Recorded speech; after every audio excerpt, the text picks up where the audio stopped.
Welcome, beautiful Paris Saint-Germain family.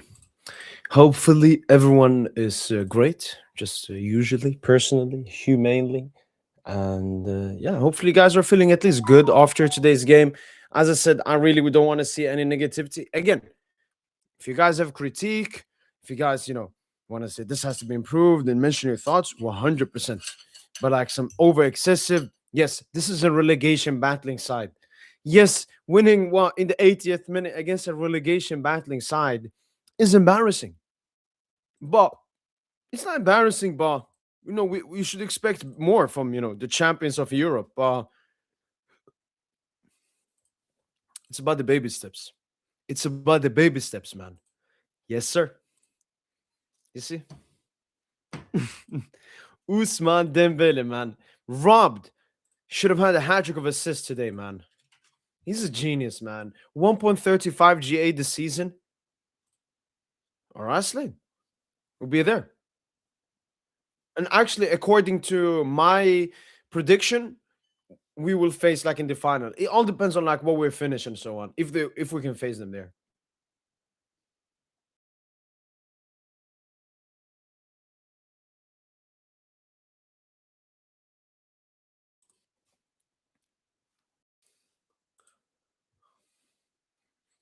I mean, you're not PSG. 3 points. Yeah. As I said, I at the moment look, and this is not just for PSG. This is not just football. This is life. This is anything in life. I'm gonna say this very simply, okay? Massively simply. I mean, I couldn't say this simpler. You guys have to listen now. Look, when stuff is going good in life, you have high expectations, and if it drops below that, you should be mad. When we were winning 20 games in a row, if we had something like this, we would be massively mad. But when everything is going bad in your life, at your job, at your work, wherever it is, it's about looking at the baby steps and the small positive stuff. If stuff is going bad in life, you got to look at the positives because that's how you can grow from the bad situations to the above. When you're above, you should like be really mad about small stuff. Oh, we didn't keep a clean sheet today, man. Come on, man. We got to do better. But when you're really bad, you got to humble for the moment. We got to humble our expectations just for the moment. The end goal is still the same as it was in the beginning of the season.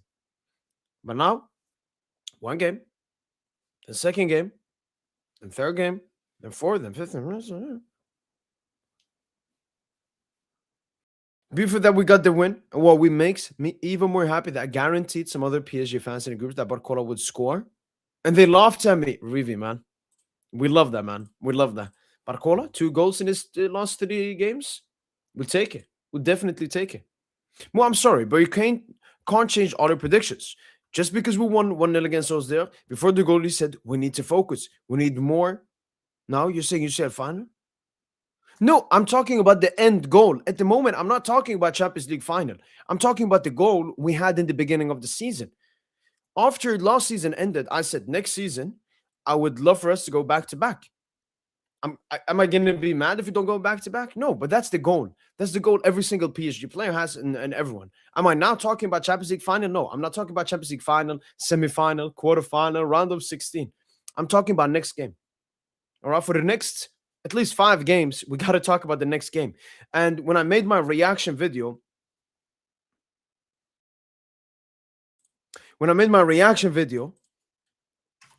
I checked through our recent games, and we have some tough games coming up, which is going to test us and show how good this PSG team is. Ouais, Charlien, ça va, Khoya? Je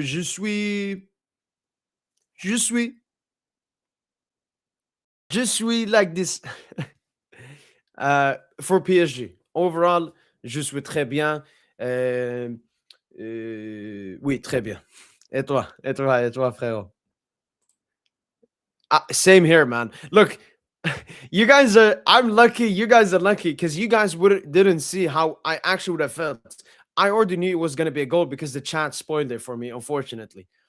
But otherwise, I would have become confident about Barcola there. 100%. I mean, one thing you have to understand, Marcel, it's not just PSG. Every single team in the world struggles against Park the Bus. Go ask Barca fans. What's the toughest? Park the Bus. Ask Bayern fans. Ask Arsenal fans. Everybody complains about this. If you go and watch highlights from back in the day, teams didn't play like this, man. Obviously, they sat back. They were a bit conservative, but they didn't have like this. No line between the midfield and the defense line and the offensive line playing a 5-4-1. This didn't happen. This is a new modern thing. And it's always going to be hard breaking down low blocks. That's what it's meant to be. They play that way because they want it to be hard. No, no, no. It's good, Habibi. It's good. All good. All good. Against Sporting, because also we're not parking the bus as much as them. True, but I also, systematically, I thought we penetrated better in this game. Like the passes, especially to Barcola on that left flank, Vitinha, that pass from Vitinha. Metronome. There were openings versus Sporting, but just we could have played more directly versus Sporting. Facts, man. And it would have made the game a completely different game, man. Yes, sir. Yes, sir. Genius. Genius. I know, I know. Especially the goalkeeper. Like he had made so many saves this game. I'm good, Sam Maximum. Hopefully you're good too, man. I mean, yeah, okay. But we created 6 big chances this game. Yes, sir. I mean, I'm very happy for Warren. I never lied about Warren. I was always honest. For like 1.5 year period, he was mid. I wouldn't say he was like terrible or something. He didn't like cost us stuff or stuff, apart from like the miss versus Dortmund, but he was just mid. But I'm so happy. Like this season, especially after that Strasbourg game, he's back Euro. He's back Euro, Lenny Euro. I'm very excited. It's going to be a very tough game. Both PSG and Newcastle want to win that game to make top 8.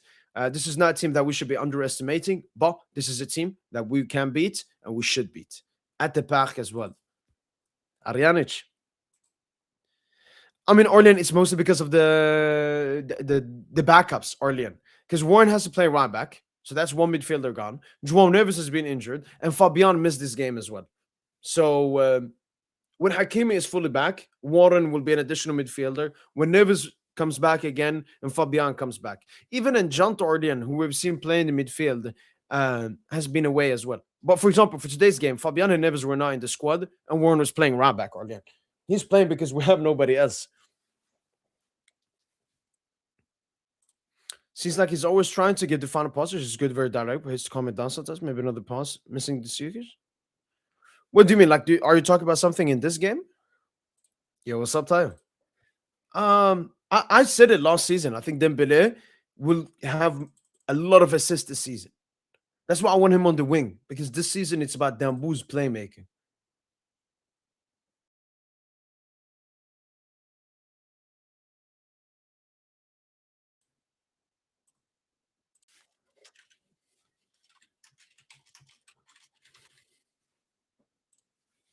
Bip, bip, bip, bip, bip.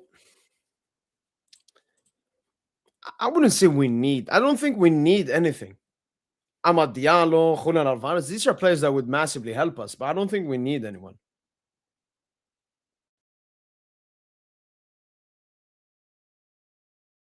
Damn booze. 1.32 GA per 90.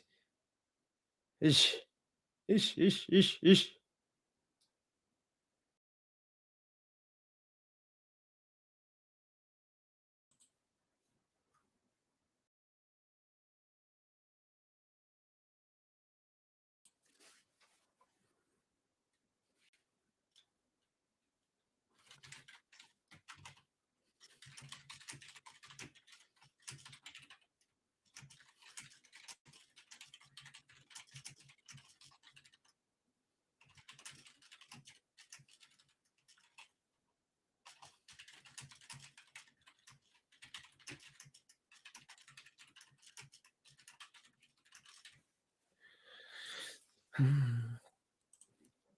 I once was saying to sub off Barcola, but I give Lucho credit for keeping him, playing him as a now with Dembouz behind.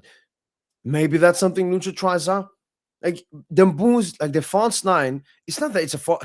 The thing with Dembouz, Tayo, he's so great and he fixes our problem. Last season, we needed a goal scorer in the central position.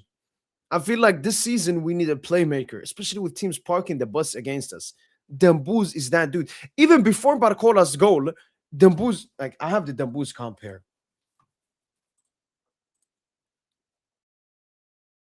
Even before the goal, Dembouz put a peach of a pass, man, as soon as he came on. And I've always liked Barcola in a more central position because he runs in behind. Look at Barcola here. Dembouz, Bob, perfect. Could have scored. Um, Nothing there. Nothing there. Yeah, you see these passes here? Receives it here. You see the defensive line, the midfield line is here. Just finds Mayulu through the lines. Mayulu, if he took a better touch, maybe could have found Warren, maybe a better shot off. Like this is where I want Dembouz. We need him. Last season we needed him false nine. This season we wait. Did Dembouz create this? Well, again, Dembouz here finds Barcola, and this should have been a goal. I don't know what Due did. Like this is an insane playmaker, man. And this is obviously the assist. We know about that. And then he had one that could have maybe been a goal to Khvicha if he has it in the comp. Yeah, here as an outlet receives it. Kvara makes a good run. Defender is a little bit quick there. Like Dembouz could have had like 4 assists today, man. So good, man. And I want him to be a playmaker. I've said this entire season. I want right wing Dembouz this season or Cam Dembouz. Cam Dembouz, Barcola up top, do a Khvicha wing. Especially if we, as I said, we play direct football this season. We need then a runner in behind, and Barcola is easily our best runner in behind. Yo, let me build that. One sec. Yo. I gotta call Lucho. Man. I just Lucho. I gotta call Lucho, man. Cause do it like Ron Wing last game versus Sporting was really good. Wait. And he can interchange with them bulls as well. Bradley.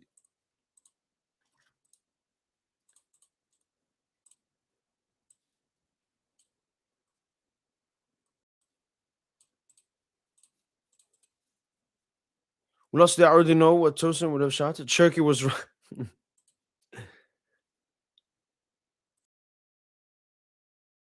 Yeah, this game, I feel like he's urging to give the assist, which is good, but if you don't see it. But don't you see a tiny bit of forcing it? I mean, I can understand that. Are you talking sometimes he should go on his own and stuff? But look, the thing with Dembele, this is what he is. Just like Neymar, I remember. High risk, high volume. Yes, he will go for the assist every single time. Those are the players I want. Like Dembouz is not supposed to be a safe player. I wouldn't want him to play. Look, if this is a big game, every touch matters, every disposition matters, then that's a valid argument. But in a game like this, he came on, it's 0-0. We need the goal against a relegation battling side. Yeah, he's just spamming. And I mean, should have had more this game. Let me show this. Yo, this might actually cook, man. The only thing is obviously defensively, it's not the best. Barcola striker, man. Because as a runner in behind, it's better than as a dribbler. Jacquet, I 100% agree. That's the thing. Everyone agrees with you. But the thing is, Jacquet, we have to be self-aware. We've not been good in the beginning of this year. But this game is a good step. Look, we're here. We got to be here. This is a step. And then next game is a step. The next game is a step. All right. Just like last season. All right. We didn't go from being complete trash to absolutely elite in 1-2 games. It will take time. I'm looking for the baby steps. I always look at the bigger picture.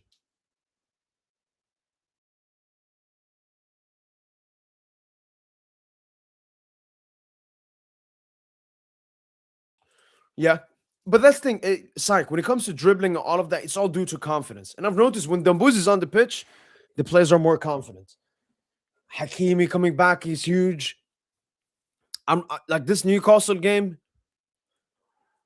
I don't want to say like excited. We're gonna cook. No. We got to be a little bit more humble for a little bit longer, and then we may cook. But I enjoyed what I saw today, and hopefully we'll see more.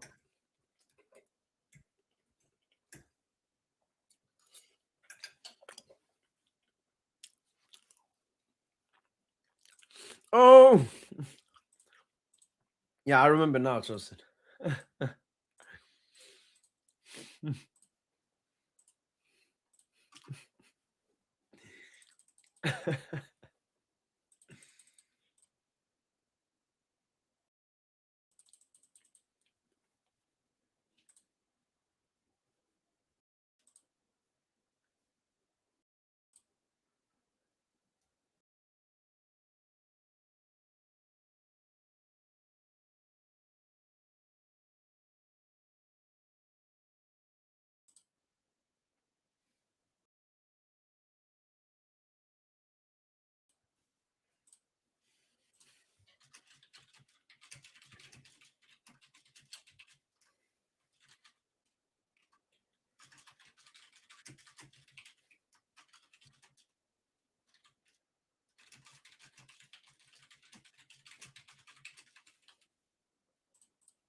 Yeah.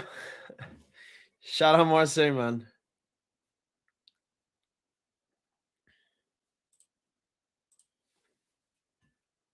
Hard to watch. I know, Psych. I know, Psych. Like, we shouldn't lie about that. All right. I'm not saying, yo, we're back, man. 10 out of 10. We're going back to back. No. But the small improvements. Like, Psych, you know what? You know what we will do? We'll do this. Tosin's about to come. Okay. Pause. Fuck, man.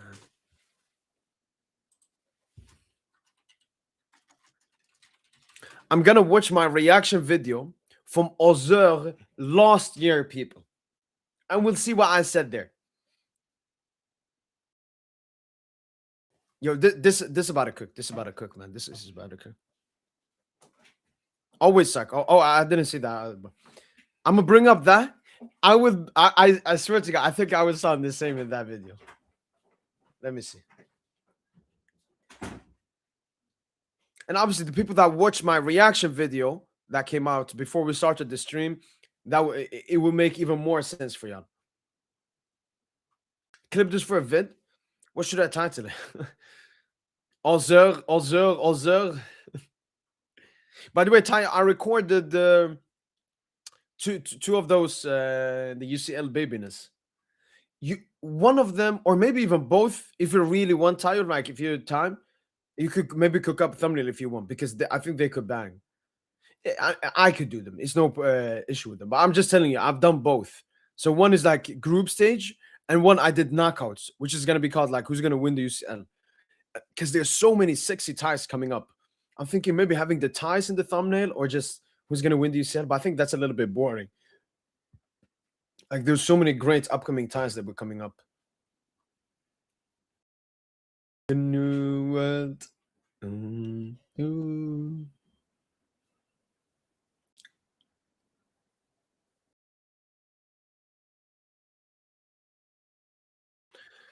Auxerre. Where's Auxerre?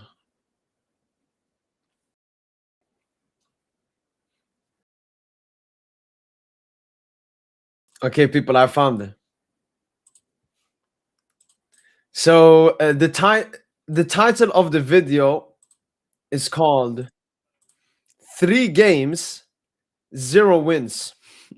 This is how damn bad. Like, I mean, we're not that far away from this now. Wait, you won't be able to hear this one. Let me try a new one.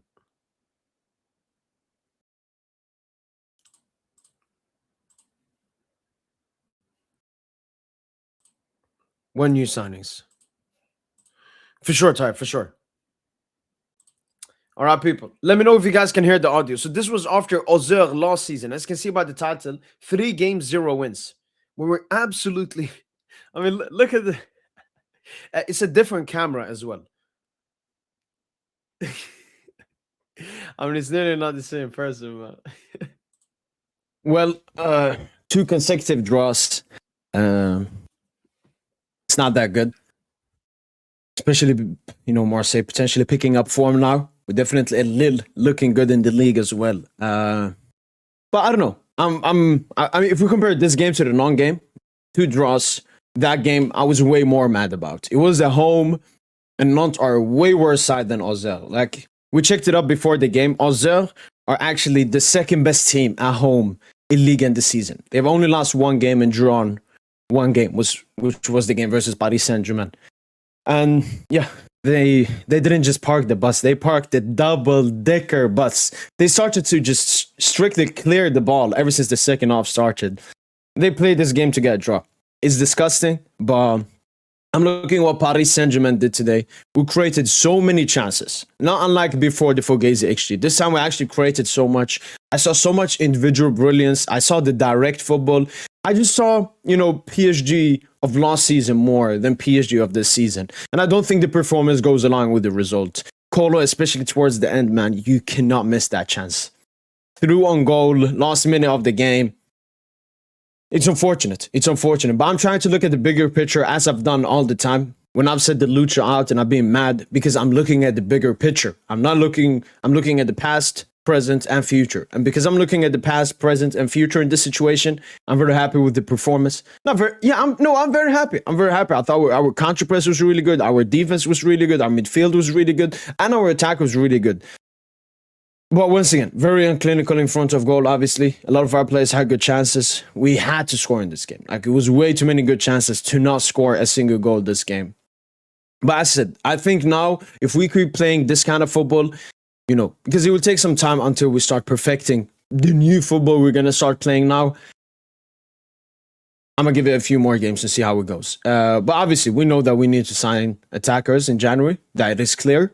And hopefully, after the Salzburg game, Dembele starts starting game, because I hope that's the only reason why Dembuz has not been starting. And it's not because of this feud between Lucha and Dembuz.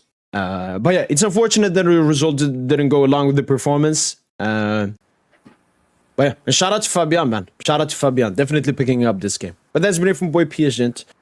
Yes, sir. Fabian was picking it up that game. I remember the Dembuz pass to him. Like,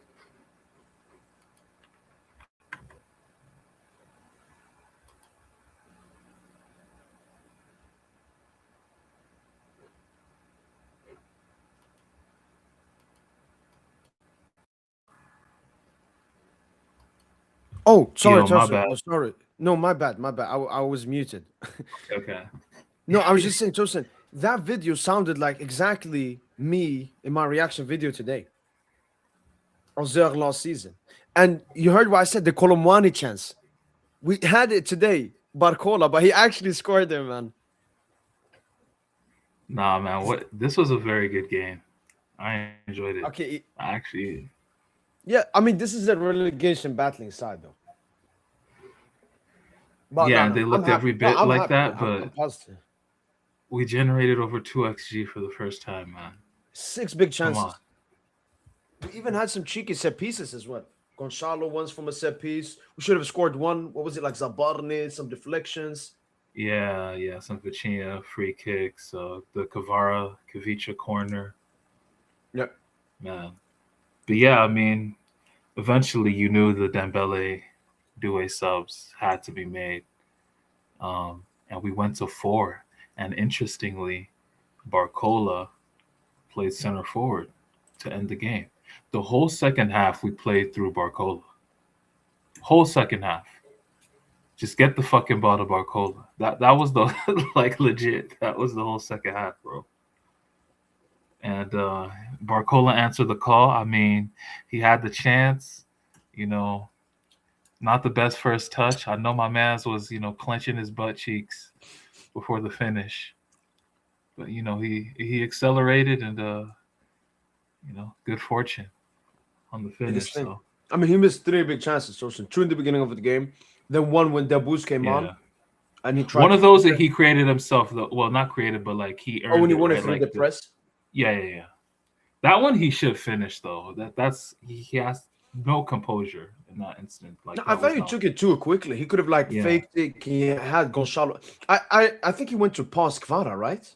I He think felt so like he, too. Yeah, yeah. that's what he wanted to do. Yeah, but the pass So was just just like really poor. the decision making, like there when he's supposed to shoot, he doesn't shoot. When he's supposed to shoot, like goes for a Yeah, pass, something. But I even said it Vitinha, throughout the game, Joseph. that sexy Virgil, ass Vitinha pass at the start of the game too. Like that's another one.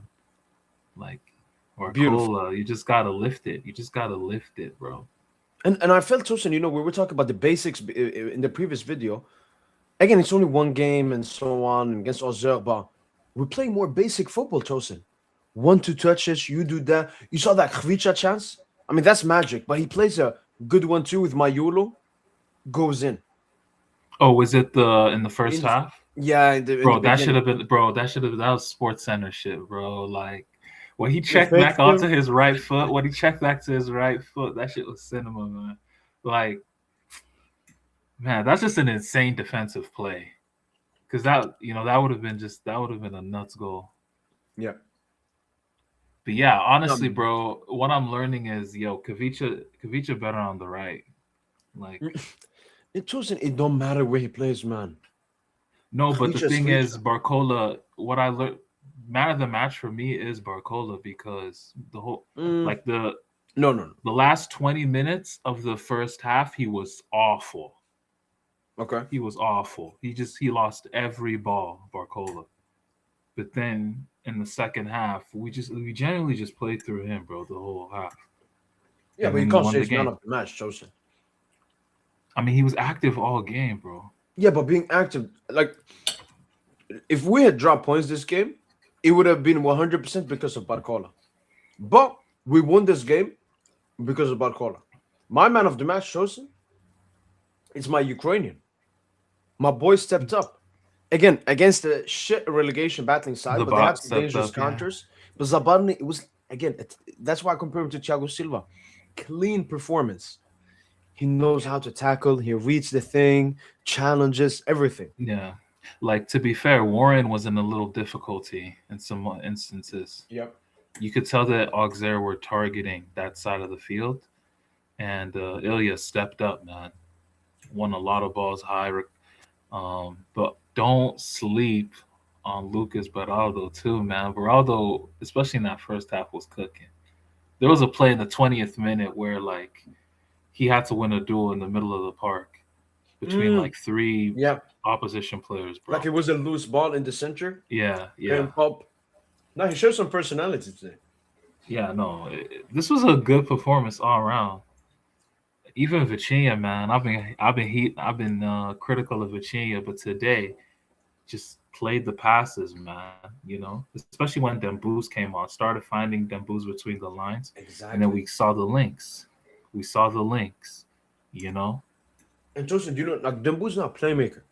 Play him number 10. Play I him think number so 10. too. And Barcola do I it, think because he started Mbaye in the midfield, Joseph. Mbaye played central. ridiculous. And bro, So Lucho needs to Lucho, be cooked for wallahi, that. is By the way, 4-2-3-1, Joseph. No, Joseph, he no, had but no one. Fabian no, no, injured, no, Neves no. injured, But why play? Warner right No, back. but why play him right center midfield? Like Mbaye was tactically lost today. Yeah, but Didn't know what the experience. hell to do. But he couldn't do that. It was either that or he couldn't rest, like do it from the start. And he was like, "Nah, I want to rest do it today from the start. Big game coming up." I guess. But yeah, man, Hakimi back. I think he's back straight into the starting lineup. Yeah, I mean, he was starting games at AFCON. So Yeah. So I think midfield we can expect to see something like Vitinha, Neves, Warren, or Vitinha, Neves, Mayulu. no, I want to see 4-man attack, man. Lucha, I just do do it, too. man. I do Just too. do it, man. I'll play Dembooz. You know what? It's more like a 4-4-2, Tosin, with Barcola and Dembooz as dual strikers. But Yeah. Dembooz drops and Barcola goes up. because he's our best late runner. Instead of, because I remember we said the same about Mbappe, Tosin, when Lucha started playing Mbappe centrally. Because we're like, Dembouz is our best playmaker on the right. We want to have Mbappe on the center because then he can make runs on the left. Yeah. Barcola is too restricted on that on either flank. But as a striker, I mean, I remember Bayern Club World Cup. But this is Tosin, why I'm quarterfinal. saying Kvara has to play on the right in that formation, because Kvara and Barcola, they're gonna step on each other's toes if you play Barcola center forward. This is why I think Doué can play on the left, Kvara on the right. We could do that. Yeah, with Hakimi behind him, bro. Kvara will have that space to then make those. I love when he dribbles like inside from the right, bro. Tosin, that's where my what is it called? Slovenian Lakers. Slovenian Lakers. Luka. That's why I compare him to Luka, Tosin, because it's the same thing. He like goes inside at his own pace, Tosin, and nobody can get it off him. He moves like this. But yeah, like even that's the thing with Kvara. Like after 60 minutes, you could tell like his level went down a bit, but then like he just keeps fighting. You know, like the pre-assist for the goal, the Barcola goal. He's the one who recovers the ball. Pass. And then plays a long ball to Dembouz. Could have even scored later on when Dembouz tried to find him. Nah, he too slow, bro. That's for that pass, bro. No, I think it was more. We know Hvich is not the quickest, but a little bit tired. He played the entire game. Yeah. Could have shown a little bit more hunger or something, but I was calm with it. Dembouz, Tosin. Dembouz could have had 4 assists today. Like Dembouz, it's not goal scoring gimmick today, Tosin. The UCL final told me what Dembouz is from that final onwards. If we need a goal, he can give us a goal. This is still the best player in the world, the best goal scorer in the world. But the playmaking, Tosin, because maybe that's what Doué, Barcola, Hvich have been missing in their goal scoring. The best playmaker in the world behind them. Nah, man, the game just opens up, man, with the passes he plays, man. Like there was once he found Mayulo. You remember that pause? Mayulo took a shot off. Yeah. Like just between 2 lines. Like who does that? I want players that can find Dembele in those spots. To be honest, Fabian. Like Fabian, yeah. Fabian like when is like Vitinha is not fucking around. Yeah, like just play that pass inside, like into that zone, and then it's on Dembouz to play quickly, like. Remember when Vitinha played that pass to Dembouz like against Paris FC, and Dembouz did the little flick to Mayulu first half? Remember? Like he did the little flick in front of Mayulu. The left-footed shot. It was the same action, bro. It was left-footed shot, first half. It was the first game of 2026. We watched the game. Whatever. You'll remember the action if I showed you. But yeah, like just play those quick passes, man. Yeah. No, I remember. Top of the box. Yeah. No, I remember. Yeah. Just fizz those passes in there, man. Have to treat Dembouz like how Barca treated Messi, Tosin. I'm not saying Dembouz and Messi the same, but Tosin, Dembouz is the system. Dembouz is him. We should always try to find Dembouz. I agree. Like we had with Neymar before as well. We're always looking. Verratti was always looking for Neymar, Tosin. All the time. Always looking for Neymar. Paredes as well. Yeah. Even the center backs like Dembouz, man. Do you know what his numbers this season, Tosin? I think I counted 1.32 GA per 90. Last season he had 1.15. Nah, he's been on a good stretch. Basically, since I think the start of last season, he's decisive every 71 minutes. That's insane. That's actually crazy. That's basically Messi Ronaldo level. So he's basically he's the best player in the world. And he does it in big games as well. Because I know when a big game comes up, and I think Dembouz Tosin wants to play like a Newcastle. I think Newcastle Tosin, I'm like at least 2 GA from Dembouz. That's if we can perform. And if we can not even perform, if we can score goals. That has been our biggest problem this season. I really do think we should play 4, but I don't think Lucho will do it. He just wants to stick to the 4-3-3. Wait, who did he play last time for again in the UCL? It was Newcastle. Newcastle. You're right. And this Please, I time you mean, have this is more destiny. technical This is players. Yeah, you don't have Kolomwani playing left midfield yeah, and at you don't St. have James Park. Ugarte, Warren double pivots. We'll have Yeah. like a Vitina Neves double pivot. No, we should honestly go for it. We should definitely try it.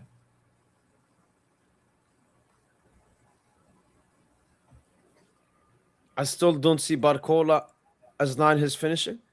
I mean, his finishing he needs to improve. It's It's like about the Dembooz. movement. It's the Go and movement, ask though. The people about movement's too good. Dembooz in October last year. Nobody would believe he would play false nine and score the biggest goals for us in the season. Obviously, different age, different stuff, but as you said, Tosin is Barcola, the running. He's easily our best runner in behind. yeah, Him and Barcola, Hakimi. I agree. Like Barcola, I think I think at youth level with the Lyon team, he was a number 9. He was a center forward.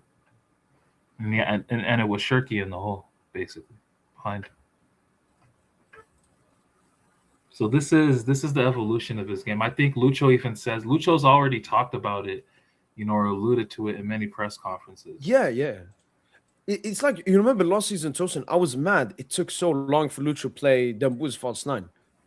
He could have Yeah. tried Barcola striker for a very long time, but maybe Tosin, just like before, we played Demboo's winger. Why? Because we had no one. Now that Due Demboo's is back, we can play Barcola striker.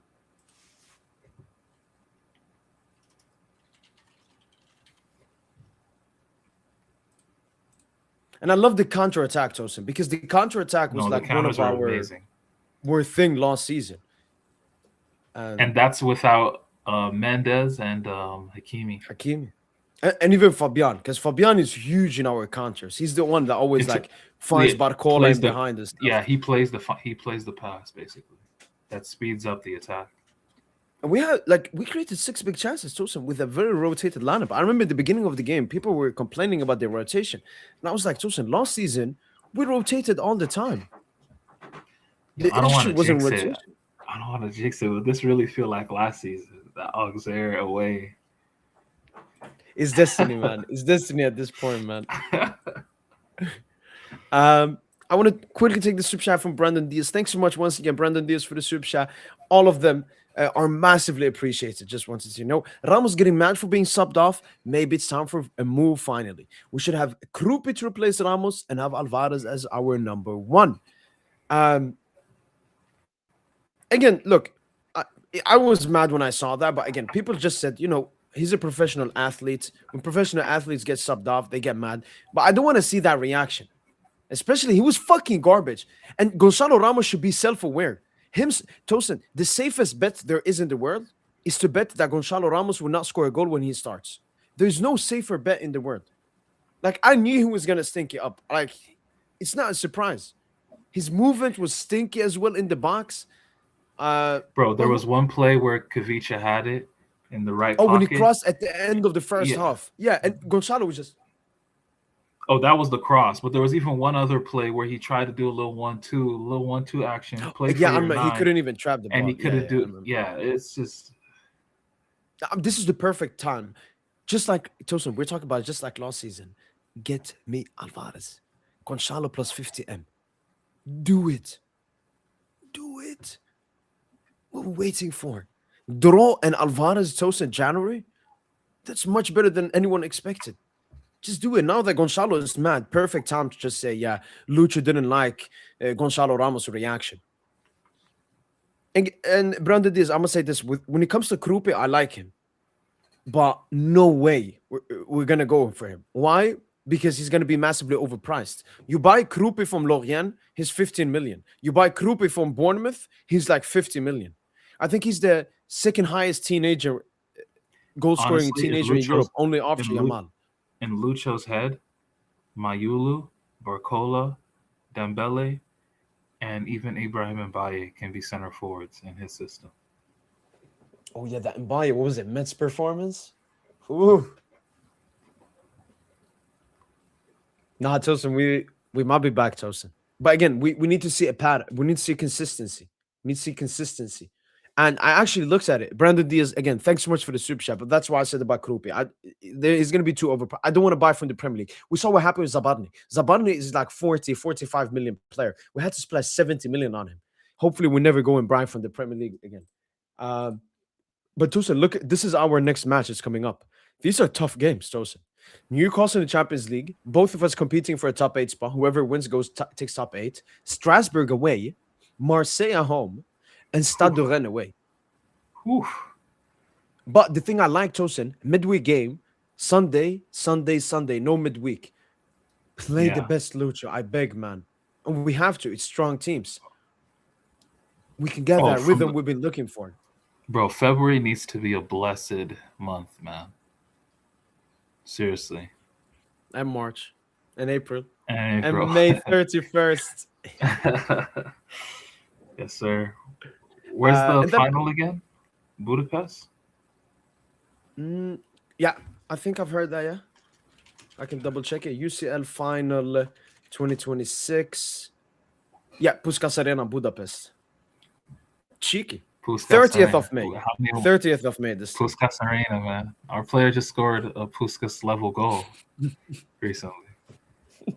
Man, I can just see it. And then, Tosin, we have Mets. Easy, cheeky game at home as well. Could be a stat-pad session. And then I think this is when round of 16 starts. Yeah. Let me see. PSG versus Liverpool. The first leg was 5th of March. Exactly. So it would be between Le Havre and Monaco here. And if we win, as I said, there will be no round of 32. If we don't win versus Newcastle, there will be a round of 32. But honestly, Tosin, no, I want to beat Newcastle. I don't care about round of 32, but I want to beat Newcastle. So it's not going to be round of 32. That's the goal. I mean, we're going to play our best team, so hopefully 4 attackers. And we'll play 4 attackers and the fullbacks, Hakimi and Nuno. Like, let's go. Like, come on, Lucho. Just do it. Yeah, no, now we got to drop our balls, Tosin, and show the world who we are, man. Like, people are saying struggling against Auxerre. Okay. Because out of 2026, Tosin, this is our best game, right? Especially in terms of big chances created. 2-1 versus Paris FC. That's a fact. It is. We had 2 big chances. Marseille, what was it like? Okay, 5. But again, you turn up for a final a little bit more. Marseille won is fugazi to me. Okay, here we had 6. I don't know how we lost this game, man. No, but what was our XG though? How many are over 2? Oh, that's over 2. Oh wow. Oh, this was the Coupe de France game, right? Yeah. I don't know how we lost that one. Yeah. No, we honestly, bro, we've just been doing the same shit. To be honest, I don't think this was a turning point. One big chance. This was just like Dumbouz turning into Black Cruyff. Because without his goals, that I don't know, maybe we would have dropped points in that game. Then Sporting, I think we had 0 big chances. Yeah, 0. And then today, I don't know. I felt the football was more simplistic. I understood what we were trying to do. We were trying to find Barcola in behind, which we found multiple times. In the first half, through the left. Second half, as you mentioned, through the center. Everyone did their thing. Yeah, I mean, Newcastle. Again, we can't stay on this game too much. We just got to see what happens next game. And then the game after, and then the game after. But the thing is, I'm not worried if we drop points to Newcastle. I mean, right now, I think what's of a higher priority is just, we got to get back to first place in Ligue. I think that's big, right? That's huge right now. Honestly, I understand what you mean. Yeah. Because I wouldn't mind playing round of 32 games. Just some easy preparation, Champions League. But I want us to have a win streak now, Tosin. Newcastle at the back, statement game, go into top 8. And with the rotation we had today, Tosin, it definitely tells me Lucho is rating that game. I mean, he didn't even pick Nuno for the squad. No, he could have had Nuno for the bench if we had to. He was like, nah, just chill in Paris. Yeah. No, if we were to, the thing is, worst case scenario, let's say we lose. It won't happen. I don't believe it. It will, but like we'll end between like 15th and 18th. Yeah. And at that point, that means you're gonna meet an Arsenal or a Bayern if they finish top two, right? In the round of 16. Just like you could have met, Liverpool or Barca, at that juncture last season. So that's the worst case scenario, right? Best case scenario, we win, right? We finish between third and sixth, right? And then Yeah. we can face an Arsenal or Bayern in the semis, at the earliest. Now, so Tosin, I today I recorded 2 videos, like when I predicted match week 8, and then I predicted the entire draw. Mm-hmm. We got Madrid in the quarters, Okay.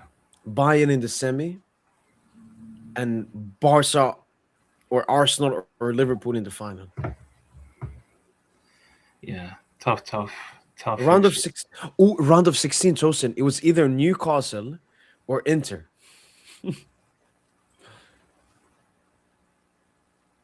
Okay. So, yeah, tricky fixtures, but I think we that's expect what we to go need, through. Tosin. I'm happy like we have tough fixtures coming up, because that will get the players, on fire. Like, oh, we got to win this game. Oh, this is a big game. And as we said, every game in Ligue 1 is a big game. Every game in Ligue 1 is a big game. Tomorrow, Auxerre Tosin play versus Marseille. That's a massive game. Yeah, we just hope for a draw. No, Marseille. Because Marseille are not going to challenge for the title, man. No, but a draw is the best case scenario. Like, Marseille don't win, and Yeah, but I don't like Marseille are not going to win the league. Of course they're not. Of course they're not. But yeah, Lens. I mean, if Lens drop points to Marseille, I think that's the end. Yeah, because they're on like a 6-game win streak, I think, in Ligue 1. Yeah, You just got to get off that, man. Yeah. Eventually, the goals are gonna dry up. Now, Arian, if we draw the game, neither us or Newcastle get top 18. Top 8. So both teams want to win. Then we'll both be on 14 points. We'll be like, I don't know, 11th spot, 10th spot, something like that. Honestly, systematically, I could see Arsenal winning. They have no European competition. I don't think they care about Coupe de France with the position they're in, and they can solely focus on the league title. So I'm not going to underestimate Arsenal. Marseille, they're bottlers, all right? I don't take Marseille seriously. They're massive bottlers. They need to win. Like, if I was Marseille, Tosin, and I think De Zerbi is going to do this, they're going to push out for the Coupe de France. Get a trophy. Because they can win the Coupe de France now that we're out of it. And then try to go into the knockout stages of the Champions League for like the first time since, I don't know, 2007. I don't know when was the last time they went into the knockout stages of Champions League. But like League, no. But Arsenal, no. I would not underestimate Arsenal. Because if you asked me like maybe 10 games ago in Ligue 1, I was like, no. Look at them now. And even our players respect Arsenal. Yeah, we'll see what happens. Yo, by the way, man, what are your thoughts on Barca, man? Just a fucking scummy institution. Oh, with the draw stuff? Yeah, just fucking disgusting, man. But have you read the recent stuff, Tosin? About what? The percentage? So this came from Le Parisien. So this is what they're saying. This was released. The draw Fernandes saga hasn't yet delivered its conclusion. The discussion is dragging on, first and foremost because Barca hasn't come to terms with the player's decision. So it's like a girl, Tosin. You say, I break up with you. And she's like, no, Tosin, no, we're still together, Tosin. That's what Barca is at the moment. The 6 million clause is taxable at 47%, which increases the bill by nearly half. So what PSG and Barca are now doing, Tosin, to help each other out, is that we don't pay the release clause. We pay a transfer fee instead that Barca accepts. They're asking between 8 and 10. But PSG don't want to pay that. So that's because if Barca are asking between 8 and 10, And if you pay the release clause, okay, 47, let's just round up. That's 50%. So essentially the 6 million release clause is 9 million, because 3 million of that probably goes to I guess it goes to the Spanish government. And Barca just get the 6 million. But Barca want 8 and 10. Like, what that doesn't make any sense. Just trigger the fucking release clause. Let's get the fuck out of here, man. Oh, but you wanna smooth relations, and like, there was a report that Chelsea, Dortmund, Manchester City, all these clubs, in the meantime, like, they're trying to entice Dro with with an more offer, money and stuff. more money, all that. Yeah. Bro, stop fucking around. Like, just get the shit done. No, Yo, by the way, man, yeah. No, but did you see that report on PSG having the highest wage bill in Europe? That shit fucked me up, bro. That shit fucked me up. And then I remembered, it's like French clubs, we got the social contribution rates insanely high, compared to all the other top 5 leagues.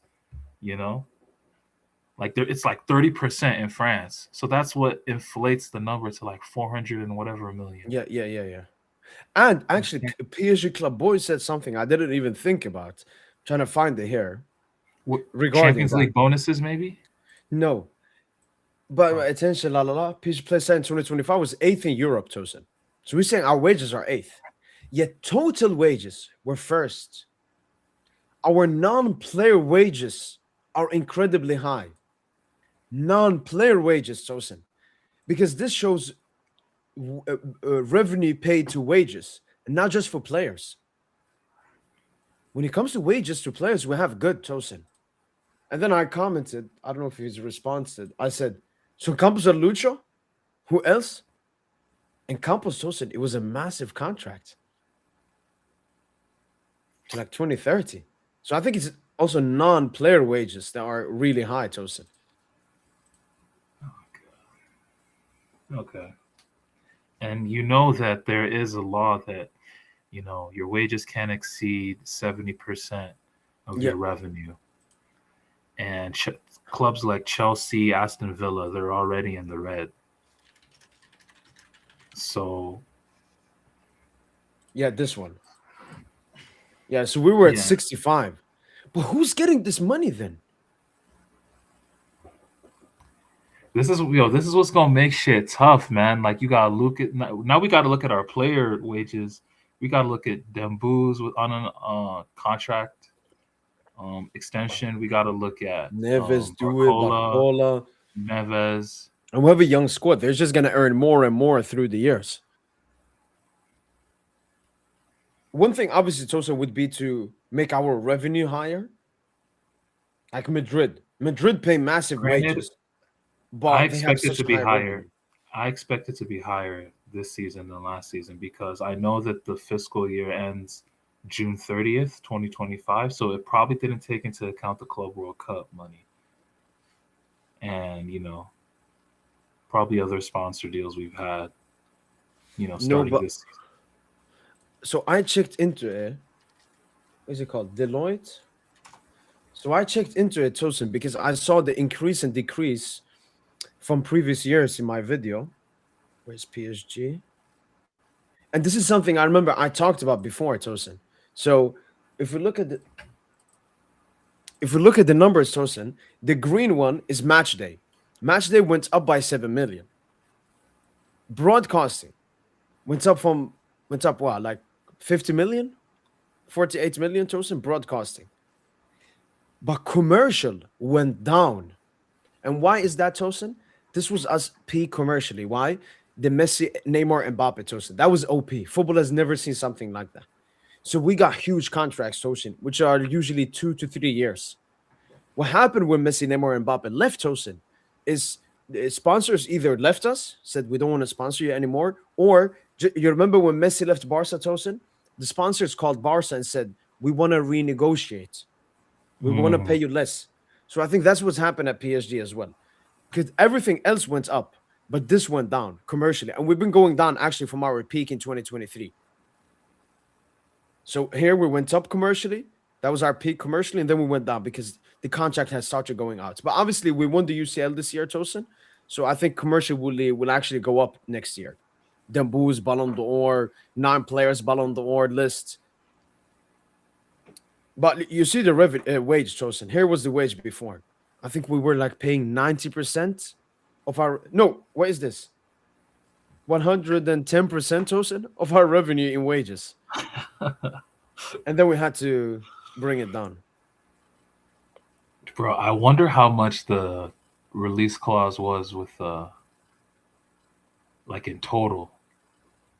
Just the whole Neymar investment in 2017. 222 million. Then there was probably some tax that went to the Spanish government on top of that 222 million. Then there was probably a 5-year contract for Neymar. Like we're talking, it could have been like $1 billion. That was like $1 billion operation, bro. And here, when you talk about the bonuses, Tosin, including chef, everyone got bonus. So that's definitely to take into consideration as wage as well, which is why it looked so high. No. Yeah, I was actually going to refer to that too. Yeah, the bonuses with Champions League because I saw. No, you mentioned it. You mentioned it. Yeah. Okay, yeah, Dembele, his bonus. Ballon d'Or like bonus as well. I don't think he had a Ballon d'Or bonus. I don't know if he had. I don't think he had a Ballon d'Or, but I know. Plus, it wouldn't have been counted, right? Because you said the fiscal year June 30th. Yeah. Or is it July 30th? I don't. No, I think it's June 30th. Yeah. And one thing, Tosin, we also had to take consideration when it comes to the draw transfer is that release clauses in Spain, Tosin, are paid differently than in England. Let's say Haaland has a release clause, Tosin. We call City. We say we're going to activate the release clause, pay them the money, and it's over. In La Liga, Tosin, it's the player that buys himself out. Neymar, we gave him 222, and he went to La Liga and bought himself out. Yeah. And you see the check right there. It's from what, Qatar National Bank? Yeah. So, yeah, but no, the draw transfer is going to happen. It's just Barca fucking dragging it on just to. Nah, they're so embarrassing. They still haven't digested. Irritate draw. Yeah, it's disgusting. What they're doing to an 18-year-old, kicked him out of the locker room, making him train. They did the same thing to Dembele, man. Just you know. Yeah. They want to put them through and the this pressure they do in the media as well. Yeah, it's a joke, man.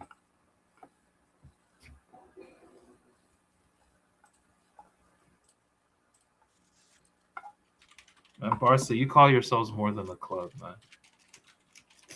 Yeah, they're a criminal organization as well.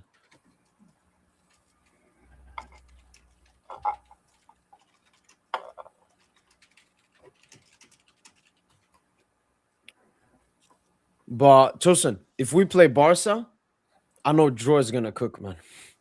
Yes, sir.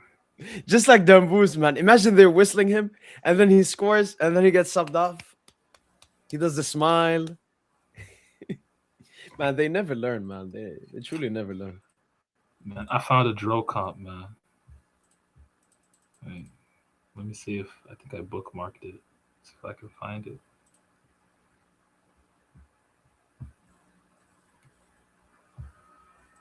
Wait, Dembouz has been decisive, I think, in every game in 2026, right? No, apart from the Paris FC game, but he came on. Cup game. So,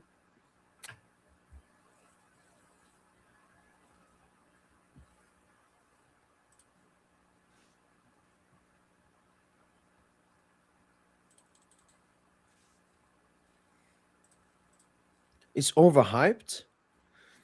Overhyped by who? Barca fans are underhyping him because he left them. And I think most PSG fans are like, okay, La Masia talent. Yeah, everyone's cautiously. He must be good. The one overhyping but he only played 150 minutes this season. So, like, nobody really knows. Yeah, Tosin. I mean, Tosin, you know. Like, you know ball.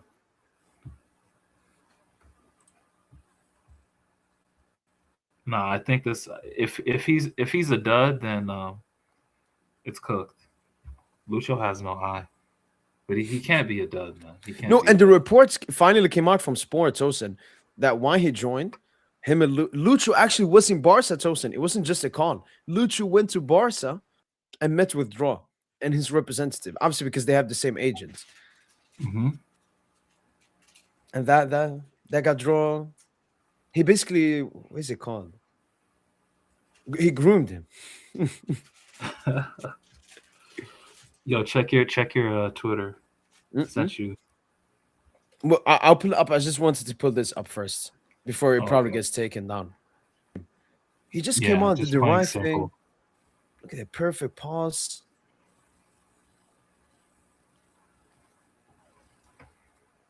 Bradley.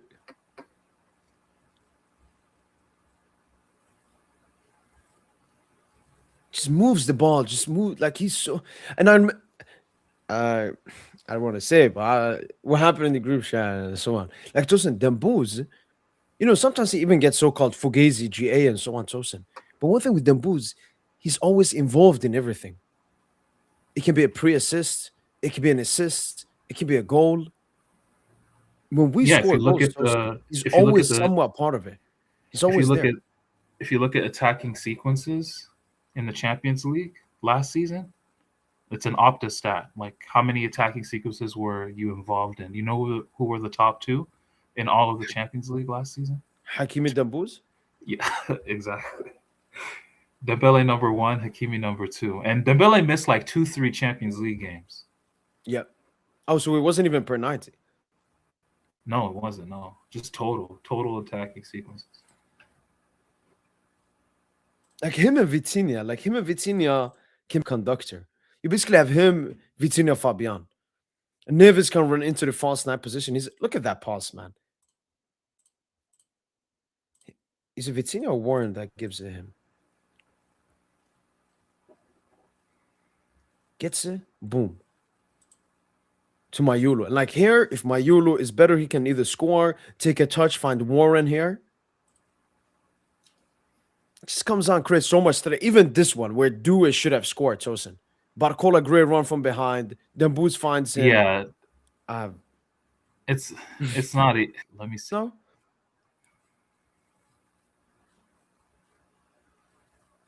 Here again, working as an outlet. Gets wait. What did them was? Okay, no. I thought I saw something there. Oh yeah, he tried the chip pass here, just got intercepted. But this thing, also, we saw in the Champions League final Dembouz, and then we saw Dembouz in the UEFA Super Cup as well. That was the new Dembouz, the playmaking genius. Last season, we needed his goals, Tosin. This season, we need his assists. But what I want Dembouz to do, but he needs to get in his dribbling bag too, man. He had that one play on the left wing where he got it. Man, he tried to cook. Man, yeah. He got to get. Ank don't got it anymore. No. He still got it, bro. I know he still has the burners for it. But he's honestly playing withdrawn. I can see it. Yeah, no, Tosin. Because remember the Auxerre game? Remember played since April. This is the first time he's being able to play like 7 games in a row or something. Yeah. So I would still say he's like 70-80% fit. No, that's fair. Like, but yeah, check the comp I sent you. Okay, Joseph, this is shallow flick. Yeah, he could have had assists to go shallow as well, I think. Yeah, he could have too. I need him to play with this energy, man. Yeah, you attack the 1v2. No, he was so.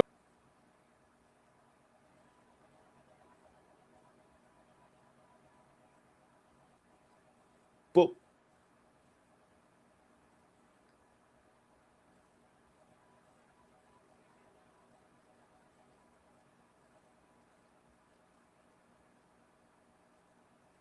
Hakimi, Tosin. Like we know, Hakimi has. We'll be back, man. Yeah, okay, Tosin. Do you remember that shot? I said sub him out immediately when he did that. Was that at from the the end of left the flank. first? He just He was just, Oh yeah, yeah. Oh, in the second half, yeah, yeah. The left. Yo. I don't know. He thought he was Batistuta or some shit. I don't know what he was doing with that. So is Man, this some like under 17 tournament or something? this is like from the 2023-2024 season. This is when he started making a name for himself.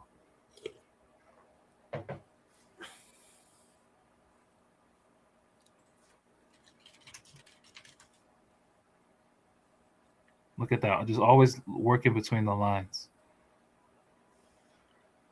I know I know it's maybe because of his height, Tosin, but he reminds me of Fabian. You think so? Yeah, because he's Fabian. We always talk about how progressive he is, Tosin. He Yeah. always progresses as a team. He's always looking forward, and he's playing very basic and simple. Like Draw Tosin, he's not doing some skill moves. He's not. No, he doesn't. Yeah. Okay, there he did, but No, and he he doesn't play likes to safe. incorporate like his left foot, and like he likes to do Ooh. a little step over. Ooh, got free kicks in the back. Yeah, Barca are cooked, man. No, Barca they are gave us cooked a us. genius. They gave us a straight genius. But to be fair, Barca got Furman though. Furman having a crazy season. Yeah.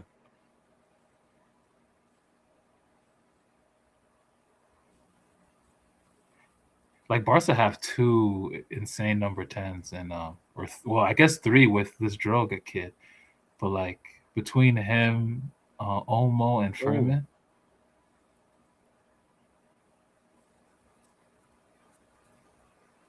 yeah. I mean, I think that's also one of the main reasons he left. Like the competition. Like Fabian Tosin, positionally, maybe Mayolo is the only competition he has. Fabian is Yeah. 29, Tosin. Yes, we just extended, but he's like 29. Olmo and Fermin both are Ooh, like look under at that. 25. Look at that. Look at just very good on the third. Look at the croqueta. Great in tight space. Always wants to carry, always wants to go forward. Great turn. He never played with Yamal, right? Because he No, moved like from he what has. athletic to He played with Yamal in the I think the Atleti game coming no off no the no bench. like at a youth age. Oh, I don't think so. No, Yamal was in the first team by this time. Yeah, 23, 24. because drawing it's like he was a Yeah. little bit of a late bloomer as a talent, but as Yeah. soon as they noticed him, I think he jumped. He went from what they're like under 17 team to the first team Under 19. immediately. Under And 19. the last players to do that, Lamine Isn't that Yamal. is that Yamal? Wait, is that yeah, you might be right. Wait, let me see.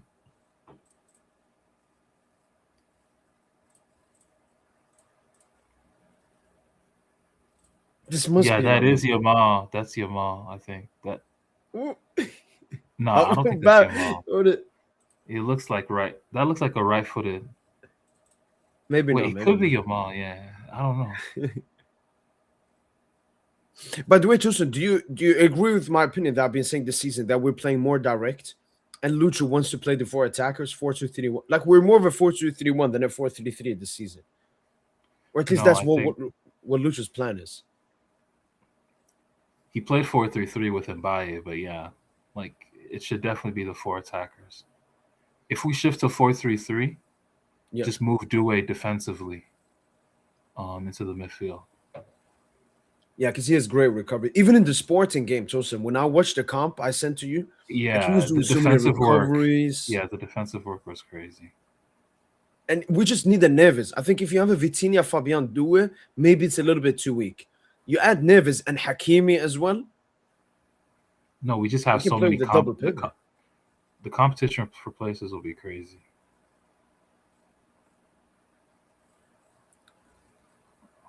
Because I think last season, Tosin, especially because he has a young squad, last season, Lucho went for more control, Tosin. We went to Anfield and Emirates, got 1-0 early on, and just controlled the game with our possession. This season, Tosin, I think more ballsy. We go at it, Yeah. score more goals, play higher line, higher press, stronger press, take more risks, basically. High risk, Let's high just reward. let's just wait for Newcastle, bro. Because Yeah, I'm like you said, I'm expecting a very aggressive lineup offensively. yeah. The safe thing though would probably just be to play 4-3-3 and You probably think bench Neves is ready to Barcola. start? Yeah, I think Neves is ready to start. Yeah, start. Yeah, yeah. No, I would do that. And then, as you said, like if If he plays if 4-3-3, it's Neves, Vitinha, Warren. if Neves isn't ready to start and you still want to play the four attackers, just play Mayulu next to Vitinha. Now you play Warren, Tosin. Warren. Oh yeah, Hakim is because gonna Hakimi will start. be back. Yeah, You're yeah, right. yeah. You're right. You're right. Finally, You're right. You're right. You're right. like the midfield competition is back. Lucas Hernandez, Tosin. Despite I don't know if you've read the reports, despite what's going on in his private life, Ooh. he looked good today as well. So like the competition is starting to get better. Safanov, I think 2 weeks Oh, left. he looked like Pedri there. He looked like Pedri on this run. Look, yo, go back, go back. Yo, he looked like Pedri on this run.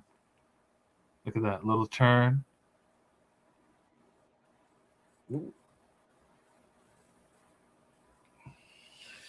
Little Pedri action. I don't know. For me, Tosin, my expectations aren't that high, but he can Ooh. surprise me. He can surprise everyone, man. Because if Lucho Tosin, he has a great eye. When you mention like his time at Barca, Tosin, I just think I don't know, man. He was brainwashed by Barca with the Arda Turan, Andre Gomes, Mathieu. Who else they buy? Vidal. You remember Alex Vidal, Yeah, the right back. Douglas, Adriano. Like our team, Tosin, our team is better. I think they had better peak players. They had Messi, they had Neymar, but they had Iniesta was getting older. That was Xavi's last season. Yeah, They that had was Rakitic, Iniesta. Dani Alves was falling Decline. off. Like that team was Yeah. falling off. That's why I don't understand why people are mad about Lucho not winning more stuff with that team. That team was falling off. It was an old team. 100%. Mascherano was falling off. Bravo obviously left. Ter Stegen was still there. Piqué was falling off. Jordi Alba actually peaked late into his career. He was really good still. But majority of the players fell off. This team, Tosin, we haven't even peaked yet. On the up.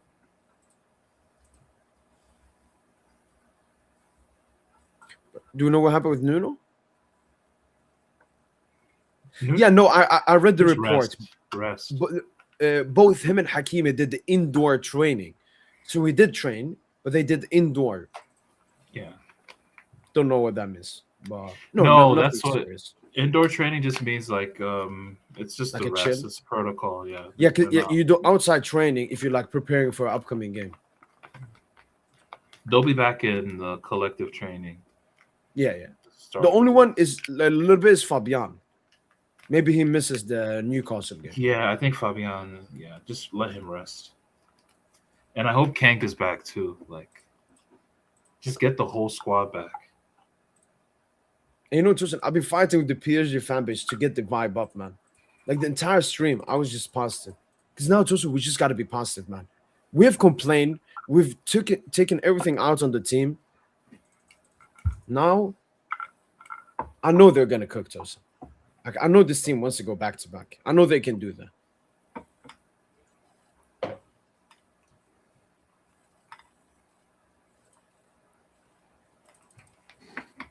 Yeah, this front four is about to hit, man. I want to see a front four.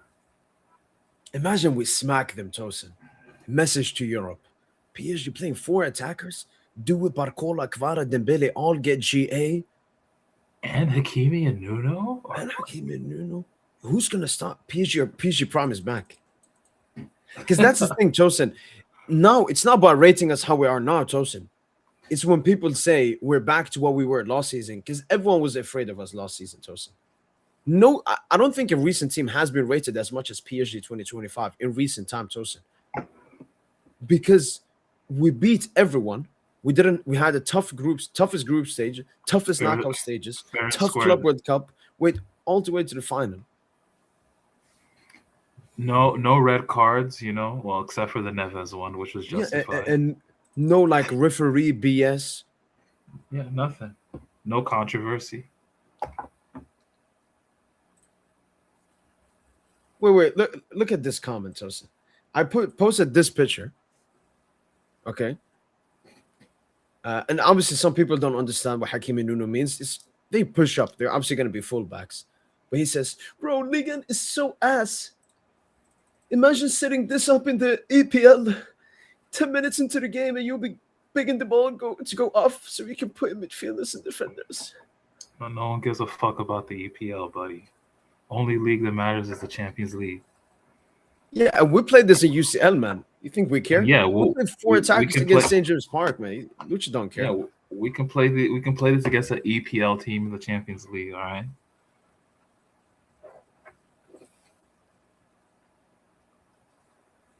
What's happening with Kang's still been injured. Like he got injured in the Flamengo final. It was like 6 to 8 weeks. Both him and Safa. He got kicked out of that game, bro. Like legit. Bro. They kicked him out of that game. Oh god! Every time he got the ball, they just fouled him. Mike, I'm not saying be happy with where we are at the moment. I'm saying strictly now in the small picture in 2026 so far. I'm happy of the progression because at the moment I feel like every single game will continue to progress. The players have finally come back. The competition will go up. Like competition is important in the Lucha system. We have a very small squad, only 23 players, and we've had so many players miss injuries, go to AFCON, all of this.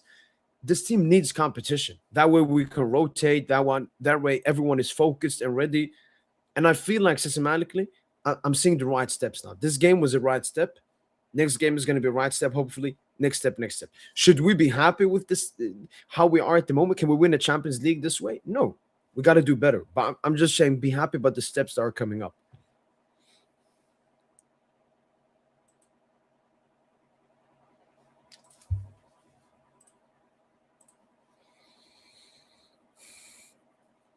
Nuno ain't even that athletic. Balda's acceleration and force is better. Nuno ain't even that athletic. Are you fucking I mean, trolling he must be us? trolling. Yeah, You have to be trolling. He's trying to get like a reaction out of us. Balde's acceleration is maybe it's debatable in terms of acceleration, but force? Are you serious? Force? Come on, bro. And on a technical level, he's just not nowhere near. Like the passes Nuno be playing, especially to his right, those passes he'd be playing into the midfield, the switches. Remember that one switch he played to Dembouz in the Sporting game? And Dembouz like controlled it like how he controlled it against Monaco for his first PSG goal. Like Nuno plays those passes so easily that we just take the shit for granted.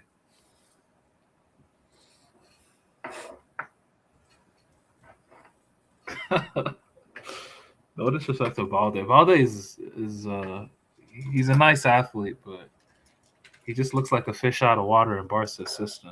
You don't got the like his technical level is just it's not where it needs to be. Yo, the entire chat is just fucking cook. Yo, don't cook Balde. Cook this dude. Don't cook Balde. Balde he's a good player. Just unfortunately, the fans that support his club. Yeah.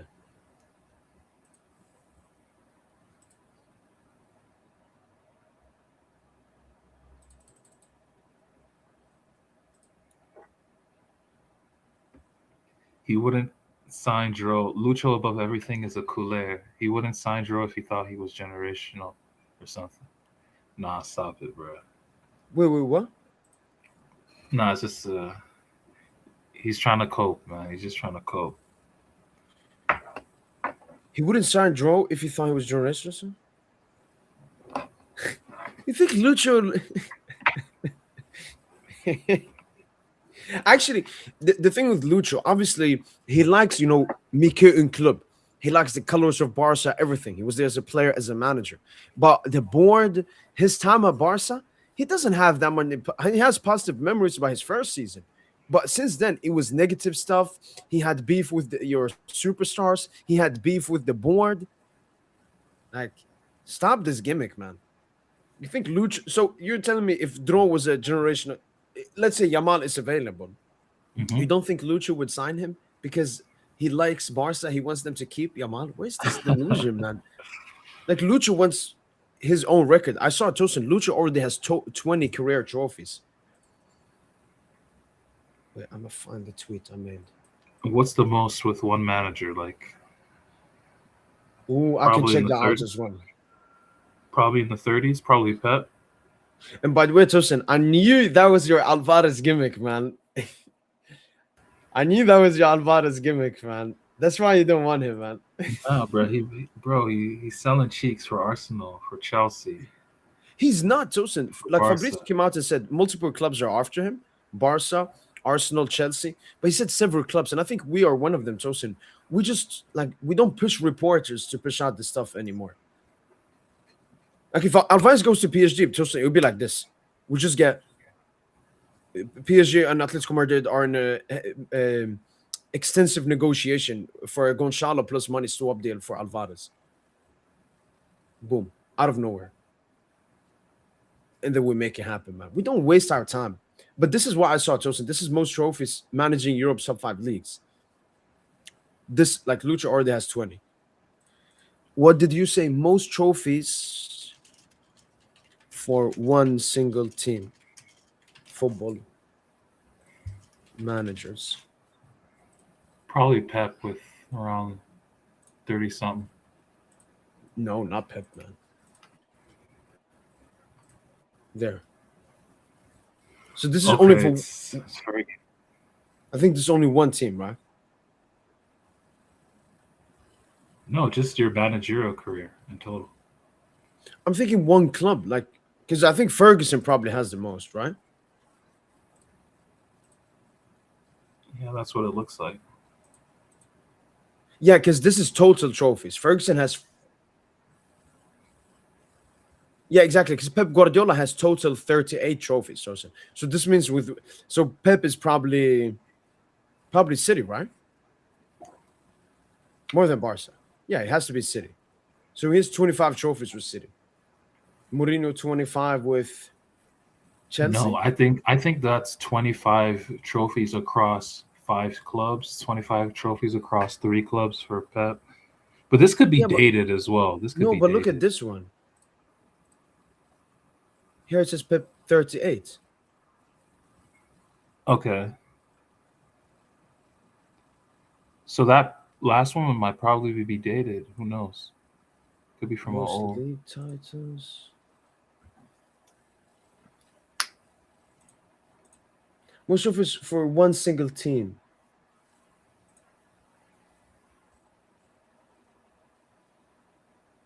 His career. Labinovsky, Claire's Lucho. Okay. Most trophies. Man, that Dro thing pissing me off. Dro Loki would have got minutes today if we did. Oh yeah. Oh yeah. Like at the moment we're like he could have helped. Imagine he came early, Tosin. Like we could have gotten Dro much earlier, I think, because PSG would have just paid the. He doesn't need any training, nothing. He would play immediately. No, unserious club, man, and that's why we gotta spank them, Tosin. And in my prediction, Tosin. You really think they make the final? Okay. Well, But I'm gonna pull up the pathway, Tosin. Then you can Guess how many- make your own. Guess how many Champions League goals that Rafinha has this season? 0. Yeah, but don't. Nah, best player in the world? Come on, bro. You say you the best. My man got second best. no. Nah, bro, Debu's you got trolling, one goal, you Joseph. trolling. Yeah, but Debu's got 1 goal in like 143 minutes. That's not even 2 90s. That's not even. Because Rafa been injured too. No, but Rafa has like 400 plus minutes or something, bro. Like he done played enough games to get more than a donut. He got as many goals as you and me, bro. In Champions League. That ain't right.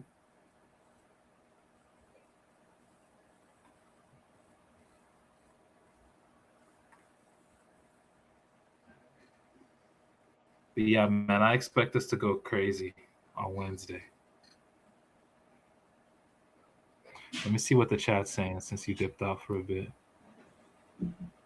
Yo, that's a weird question.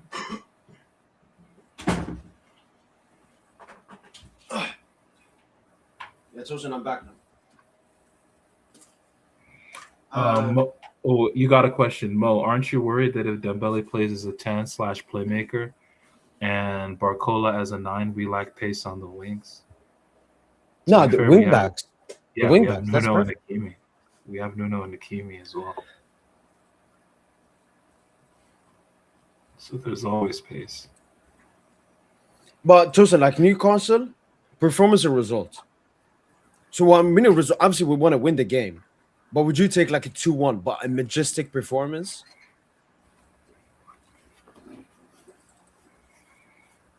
I would take it. I'll take it. Just get the 3 points.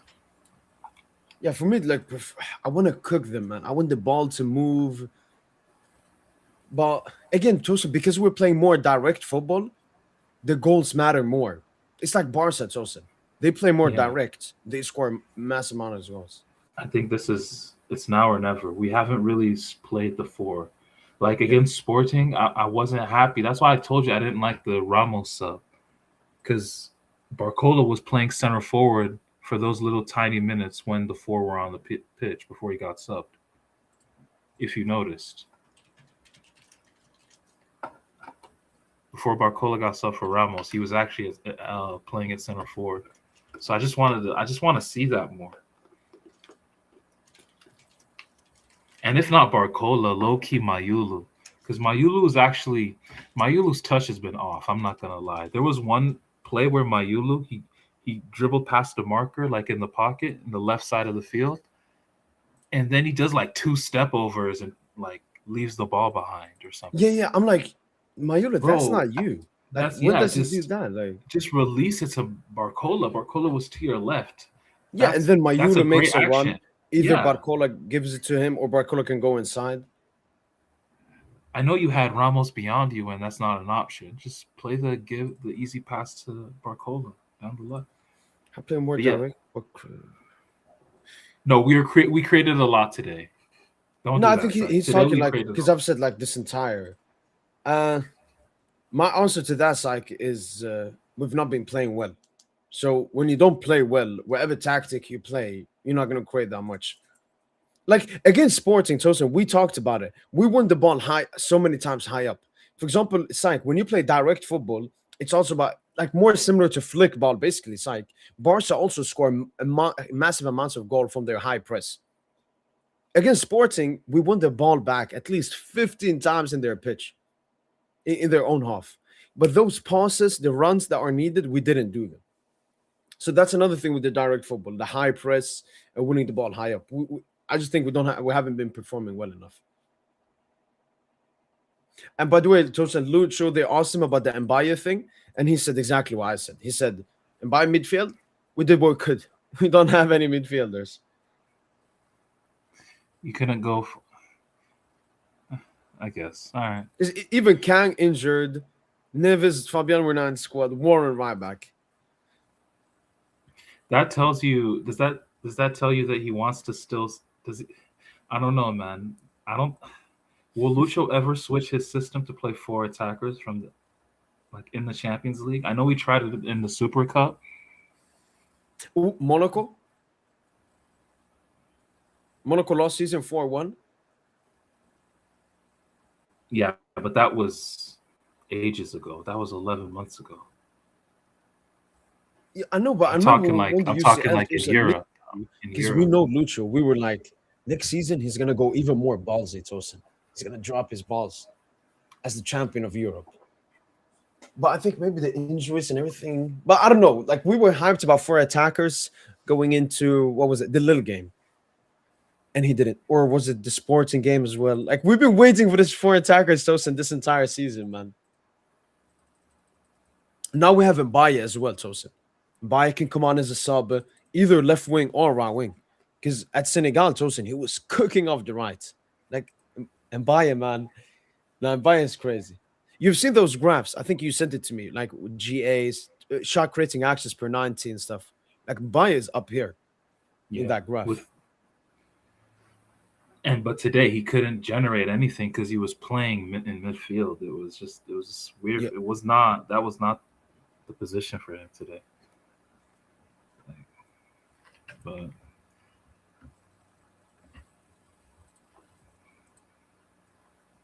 I guess he'll learn.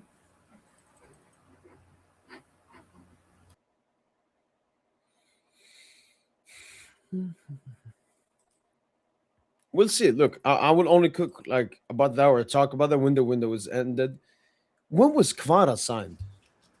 Kvara Tschelia signed for Like the PSG. exact date. 17th of January. But then it was official. So we started like negotiations maybe 14th. But even Kvara doesn't happen quickly. Really quick. I think we Like knew I by the remember start of January that he I was was coming. pushing for Rashford Johnson in that January. I was like, give me Rashford, give me anything. And then out of nowhere, Bob Kvara. I was like, yeah, sure. Rashford would have been a dud, man. Nah, Rashford been, especially in the UCL, he has like 7 GA. It's been better than Yamal in UCL.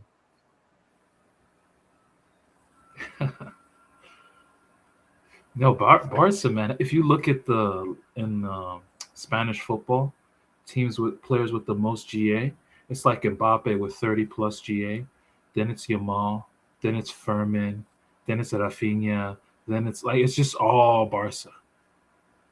From like 1 to 5, 2 to 5 is just like all Barca, or 2 to 6. I mean, that's what we should be. Like Dembele, Kvara, Due, Barcola should all have Yeah, above it should be 10, like 12 that. GA. It should be like that. That And like Dembu Susan, I think, is only 1 GA away now from being our top GA with Vitinha. yeah, 14, 15, yeah.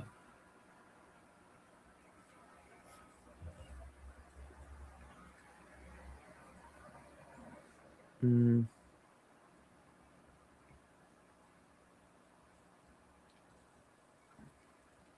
No, man, it's funny, man. Dembu's first season, I think he had the top assister award. With the following season, he won top scorer. This Can he season, win both? I think he could do both, man.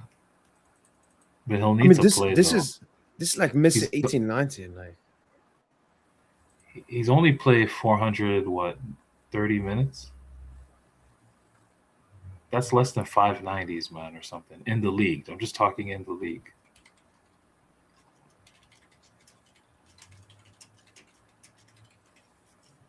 Like he's played so little, man, this season.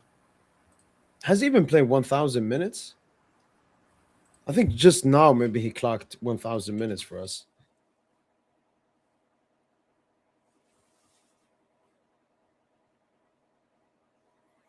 Okay, I don't know if today's game. Yeah, today's game hasn't been updated yet on FBRF.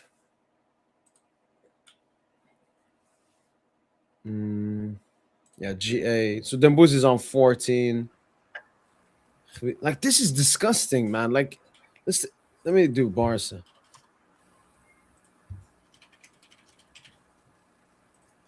And even Barca have had injuries. Like Leva's been injured, Yamal's been injured, Rafinha's been injured. Look at Barca, Tosin. They got This is 1, 2, insane. 3, 4, 5, 6, 7. 7 players with 10 or more. We got to add that GA Look at that, 4. between those 7 players. Like that's insane. Like Gonzalo has played more than Dembele this season. Gonzalo has played more than Dure this season.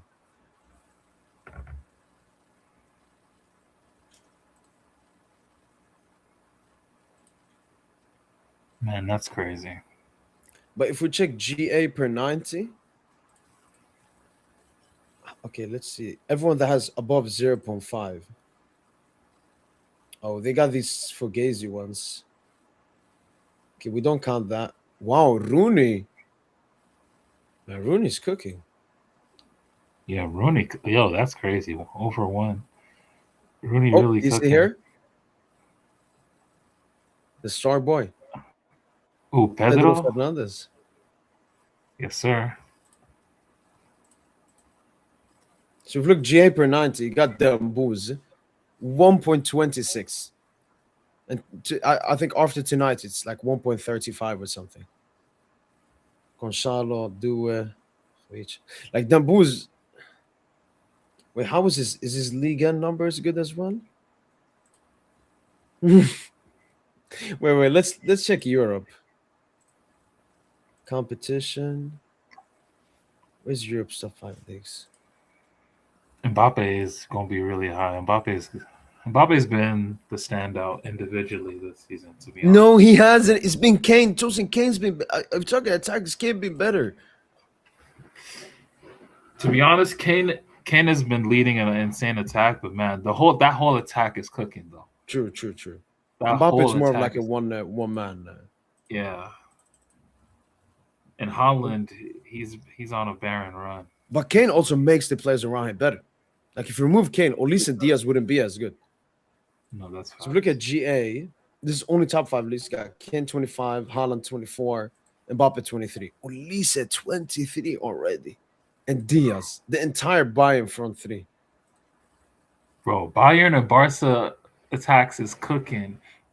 Can we call ourselves a top 3 offense in Europe? Okay, so we got no. I'll put probably them two and Madrid. Madrid have also been good offensively. It's insane, dude. But if you look GA per what the fuck, Kane? 1.57. Where's Dembooz? He hasn't played enough minutes. I think about they always do, Tosin, that I have to.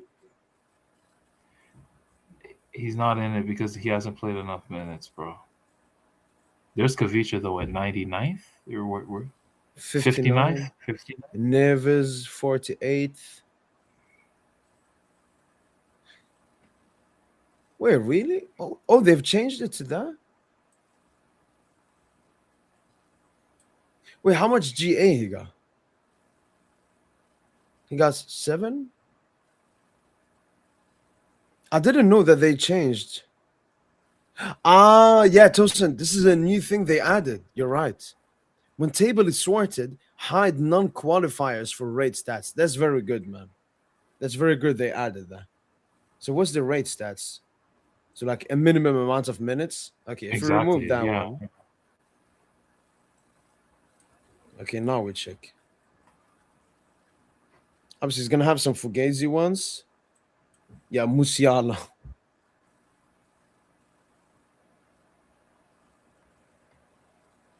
There's Dembooz. 480. So it's either minimum 500 minutes or 700.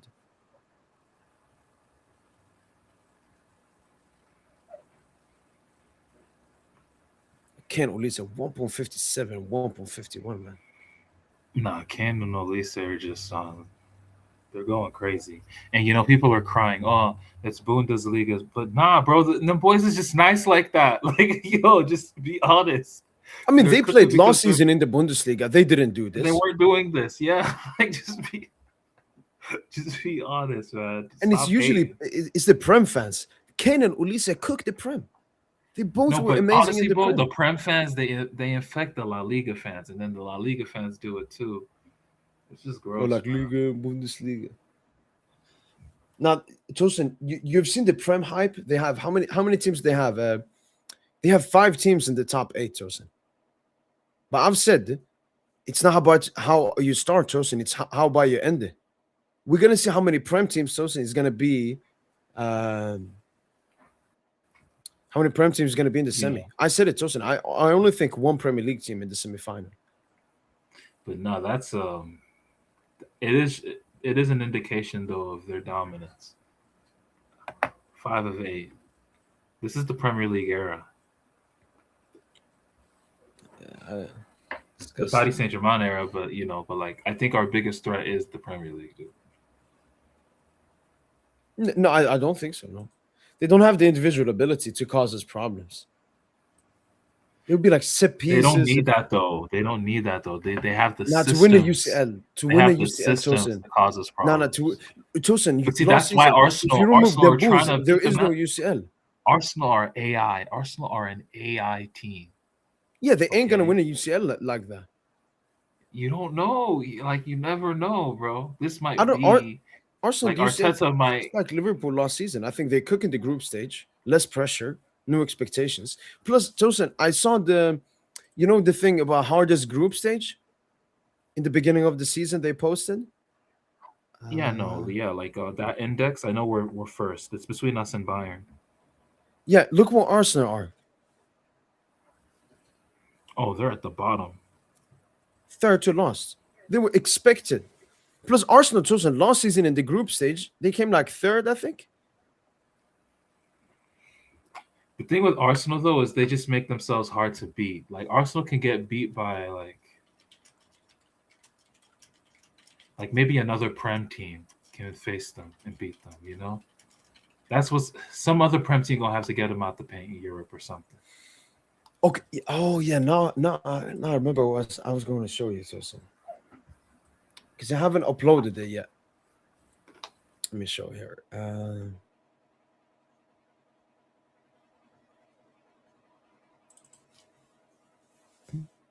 Mm, mm, mm.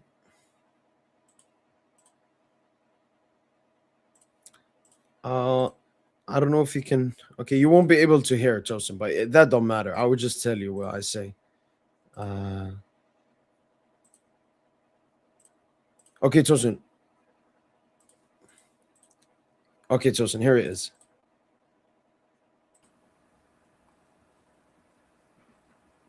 Oh, I can't hear it. There's no sound.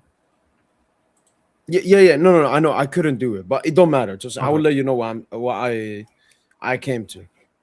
Okay.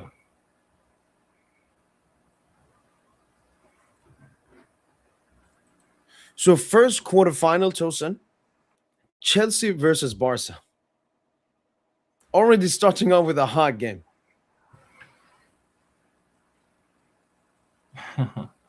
Who do you think is win? Who do you think is going through? Between Chelsea and Barca, Yeah. probably Barca, to be honest. And by the way, one thing a lot of people have said about the Premier League and the UCL, Tosin, they can't face each other. They can't face each True. other, and that has helped them. For example, True. here Spurs and Chelsea could face each other. One Prem team takes out another. Exactly. Like, please, nobody wants to see like an all Prem semifinals or something. Yeah. That's like a nightmare.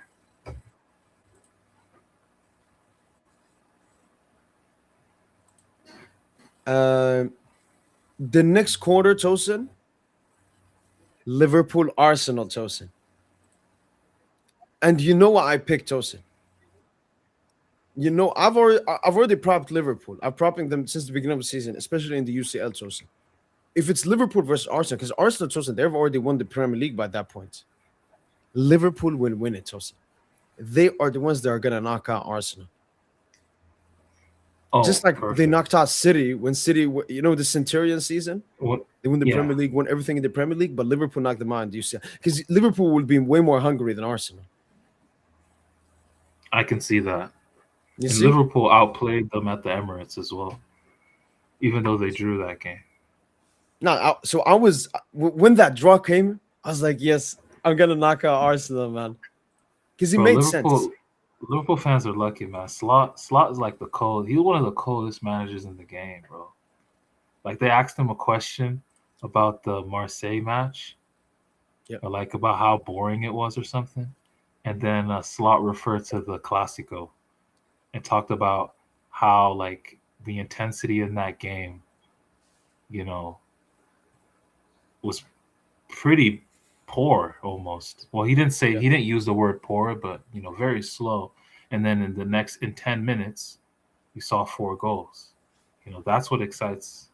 It's all about the goals at the end of the day. That can change 10 minutes can, take out the previous 35 minutes. 100%. I mean, that's why how Madrid have won so many Champions Leagues. They don't care about Yeah. how they perform; they care about how to win. Real Madrid will win a tie, an 180-minute tie. They'll win it in the span of 10 minutes or 15 minutes. Yeah, City is the best example. City that game they were cooking Madrid like the entire game, and then Pep, as he overthinks, subbed out Mahrez, subbed out De Bruyne, subbed out all the best players and the biggest players, and then Madrid took their chances, lost. Rodrigo scoring 2 goals towards the end. Yeah. One of the GOAT switches I've ever seen in game management was I think it was Allegri against like Spurs. This is when Harry Kane was on the Yeah, yeah. Spurs team. Allegri made one switch. Juve won that. They won the tie in like 3 minutes. Like Spurs were the better team, both legs, but Juve won the tie off of just one tweak. Dybala dagger. At Wembley. Because I think Spurs were in Wembley at that time because they didn't have their stadium. Yeah. And I think Spurs, they got like a huge victory away in Turin. Yeah. So they were confident they were going to go through. One I remember, Tosin, which hurts, obviously, is Zidane. When he brought on Bale and Asensio? When they beat us 17-18, first leg. Because we were cooking Madrid that game. Yeah. He made those brought two on subs. He made some subs. Bale yeah. Asensio? I think it was Bale I think Asensio. It was Asensio. Yeah. Was it Bale? Because Bale didn't start, I remember. No, he didn't. No. It could have been Bale, yeah. But yeah, Asensio for sure was one of the game changers. Yeah. And he was part of the goal and everything. All right, Tosin. So Liverpool, Arsenal, we say Liverpool, right? I think Liverpool. I would lean Liverpool. Next game, Bayern, Atletico Madrid. Like we're gonna get some crazy ties. Bayern. And then last one, PSG Madrid. In the quarters, Tosin. I predicted this. I said, look, Madrid are gonna get their fake hype, Tosin. Don't even try talking with a Madrid fan. They believe they're gonna win the UCL this season and Mbappe and Arbeloa and everything. Because they're second and them boys. Yeah, no, Arbeloa is like back. Xabi was holding them back, Tosin. No, but Madrid is so good at covering up for their cracks all the time. It's all about the individual quality. But if you face Madrid as a team, you should dismantle them. Yeah, and we have more individual quality as well, Tosin. Yeah, like Madrid can't like circulate around us. And Tosin, I'm telling you, I don't care about the game at the back. That can end in a draw. They can even win that game. I care about the Bernabeu, Tosin, because that's the stadium, Tosin, where in previous seasons, we haven't won in the Bernabeu since QSI came in. We got one mentality draw under Tuchel, but apart from that, we lose. Sarabia goal, I think. Yeah. So I'm thinking about Bernabeu, Tosin. I want like an Ajax type performance. 4-1.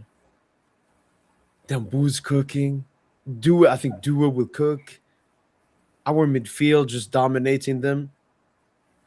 Because we saw Madrid last season. Like they're not gonna fool me, man. They're not gonna fool me. Madrid fans are already fooled because they're the most fooled fan base in the world. PSG go through, Tosin. And then the semifinals, Barca Liverpool, insane.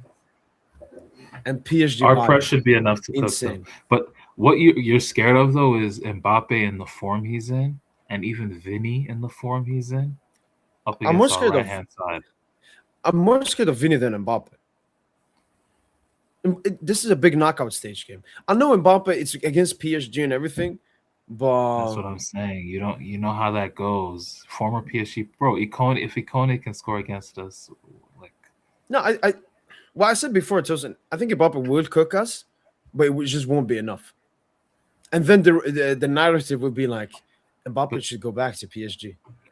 The thing is, could we just, outplay them but not score? Imagine if it's one of them games.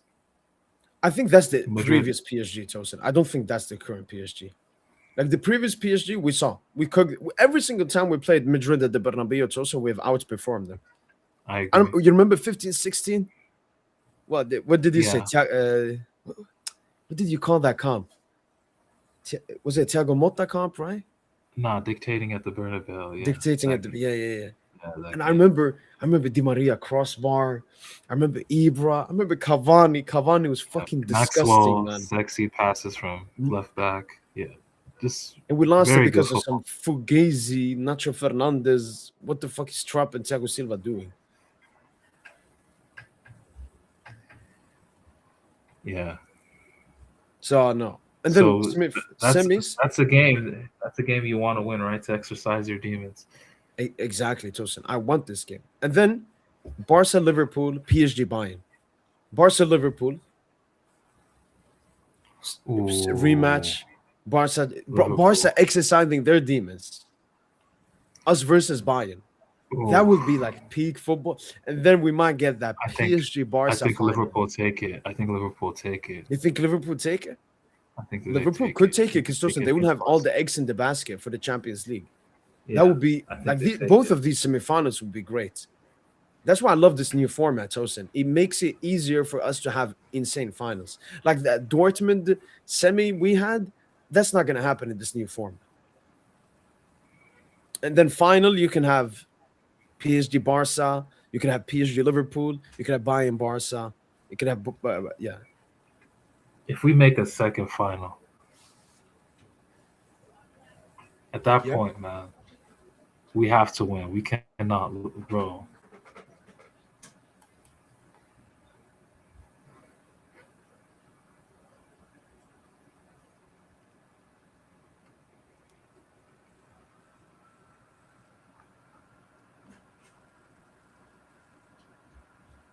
But Tosin, Mhm. like the first UCL final in our history, we got cheesed by UEFA. Inter, just like City. That's like the virginity killer. Inter. But this time, Barca, Tosin. And the narratives would be the same. It would be Dembele, Vitinha, Nuno Ballon d'Or, Pedri, Yamal, Rafinha, Ballon d'Or. Obviously, it's a World Cup year, so it would be less. But Tosin, I'll be shitting myself in that final. Yeah, and this wouldn't be like Hakimi tap in 5 minutes in. And Barca, Tosin, is the hunger as well. They haven't won a UCL for 50, 10 years, Tosin. I just don't see But Barca it, making it that far. I don't see that. but if we beat them, Tosin, if we beat Barca in a UCL final, Tosin, I mean, there will be no bigger ownership in football history. What we've done to Barca in the past 8 years, Tosin, you could write a book about it. You could, I mean, you Phil generally. would never come on the pod.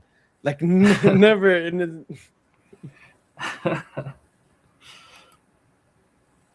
But we could lose. Barca finally get revenge after the 7 years. But Tosin, if we win back to back against Barca, Tosin, people genuinely, especially with recency bias, people will say this is the best team of all time.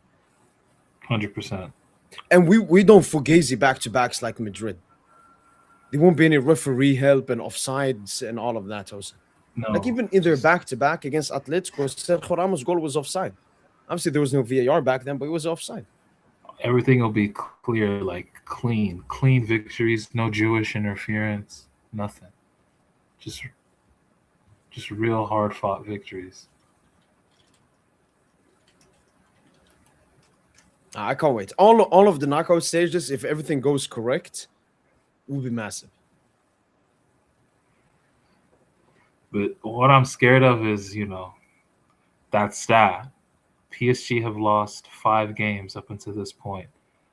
The last season where they lost 5 games up until that point of the season, 2021. early January 2020, 2021 season, the season after they made But I Champions League understand the final. similarity.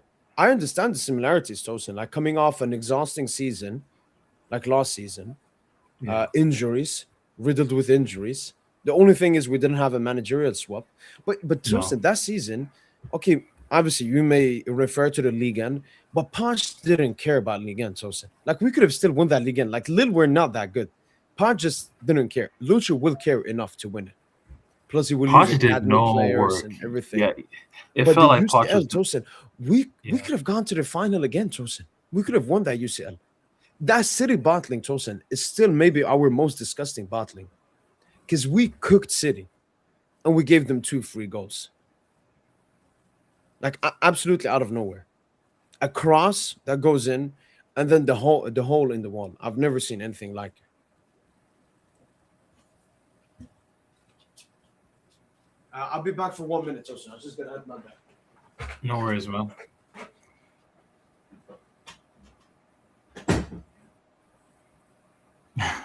Barca gassed themselves too much with that suicide football and bad defense. They concede 4+ 1v1s against the shittiest La Liga teams every weekend. Yeah, man, they're just playing Russian roulette with, teams like Cadiz and shit. Poch ruined Messi, Neymar, and Mbappe. Poch didn't ruin anything, to be honest. Messi, Neymar, and Mbappe just picked and they had to pick and choose their games to cook. They did hit like a little stretch, though. I will say, like 2022, 2023, and even the back end of 2021, 2022, after we got knocked out by Madrid, I just call that like the lost tapes era. Eminem, like there was some very beautiful football being played between the three of them. But yeah, like ultimately, if we're being honest, they only cooked against trash teams like Clermont Foot, Nantes. I mean, we even lost to Nantes away, I think in 2022. Colomwani scored like a brace or something. But yeah, like it was fun to watch, but man, it was just so predictable. Today we're predictable in the sense that if teams are diligent, with their low block and they attack on the counter, but that's our kryptonite. All we just do is we pass around the outside. During the Eminem era, they would do the same thing. They just have a diligent low block, and counter. But PSG, we were predictable because we were trying to pass like through the middle. We were trying to play through teams. Like that's like the toughest thing you can do. And when you lose the ball, neither Messi nor Mbappe and Neymar intermittently, neither of them are going to really recover, to try to get the ball back. So yeah, man, like there was just it was a tough time, man. But it was still fun to watch. The team was still fun to watch. I mean, who's the most technical player in our squad, Tosin? Most technical players, I probably Dembele, to be honest. Like high speed actions, it's probably Dembele full flow. The most technically secure, probably Vitinha, I would say. But Neves is also very technical. You can see that in the Nuno's technical. Like honestly, our whole team is technical. Like Fabian is crazy, man.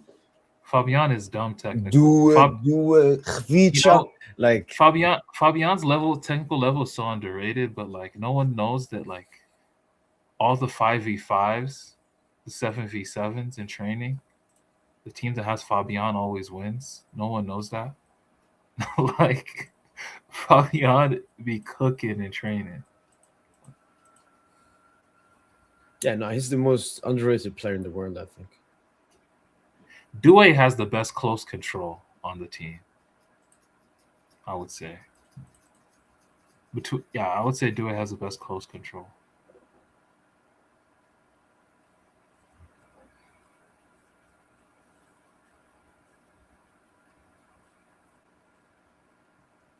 But yeah, no, the team is just dumb. Even Hakimi's like there were so many passes today that Warren just wasn't playing that Hakimi would play.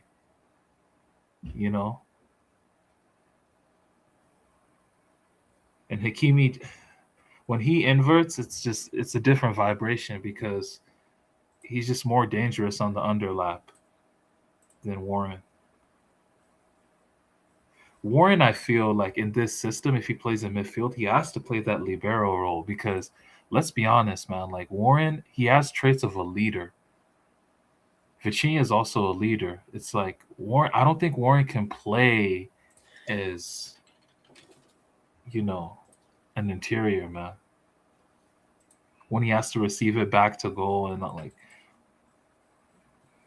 It's gonna be interesting to see. Like if you're gonna play Warren, probably in a double pivot or like in the single pivot. Yeah.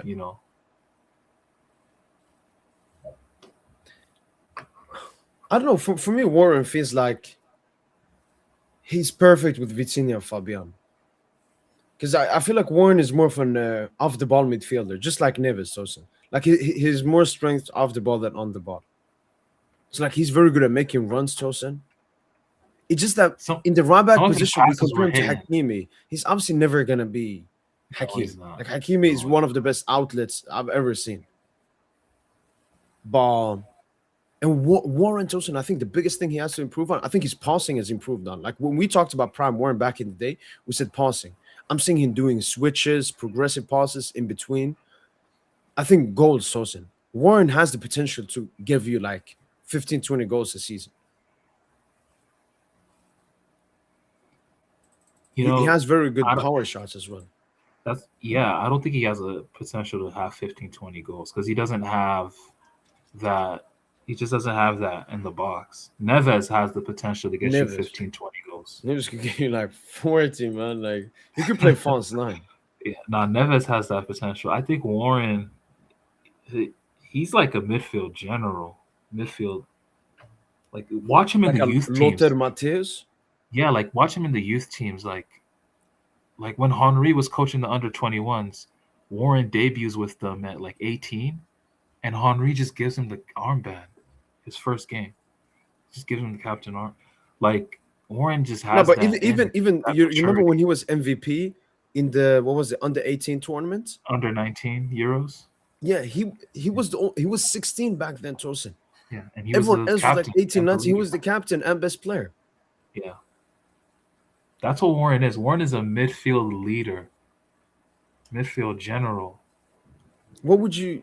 Can we think of some? I said Matthäus, maybe Arturo Vidal, Pythagoras and Boots. Yeah, Arturo Vidal. That's a good shout. Yeah, like he's just an all-action player. He can do everything. But Neves is also that too. So Neves is a I love how Neves plays, man. He's such a dog, man. But I really do think Warren and Neves are very compatible. Like imagine them as because Neves. I remember when he first joined Tosin, when he had like 7 GA, because he played like the Fabian role. Yeah, like Neves could play that, and then Warren, Vitinha. If we want to be a little bit more defensive, that's what we've been missing this season. Options. Like Lucho has only basically had one starting lineup instead of 2 starting lineups. Like the options, the competition just hasn't been there. Now we're finally starting to see it, Tosin. Like he can risk players. He can play this dude. Neves' debut season was crazy. Like especially when he first came. Some of them passed. Like that assist for Asensio against Montpellier. Yeah. Whew, yo, Neves was going crazy when he first came, bro. Like, man, we miss Neves, man. Shit. I think that's what it's gonna be, bro. I think we're gonna do 4-3-3. I think it's gonna be Dembu. I think Barcola is gonna be benched, and I think it's gonna be Hakimi, Nuno, fullbacks, Warren, Neves, and Vitinha, obviously, and then DDK up front. I think so. I don't know, because before when we said we want 4 attackers, we still knew I can see Lucho benching Barcola. We can see Lucho benching Kvara. I don't see Lucho benching any of our attackers. Like, who's he gonna bench? Barcola got 2 goals in 3 games. He was good this game. He was good in the Sporting game. Khvicha scored that banger. He was good today doing them boos. Maybe Due, but Due was really good in the Sporting game. And especially Tosin, with Neves not being 100% fit and Fabian probably missing the game, it's a Vitinha Warren pivot. I think you do. Especially if Hakimi starts, because Hakimi gives us even more defensive density in midfield. With his recovery. Yeah, recoveries. He inverts in the midfield. He does everything. It's time. I think so. I think so. I think we should do it. And it's on Wednesday. There's still days left. So Saturday, Sunday, Monday, Tuesday, and then Wednesday. Yeah, players get a 4-day break. That's good. Yeah, now you got to play the best, man. I don't want to see any excuses.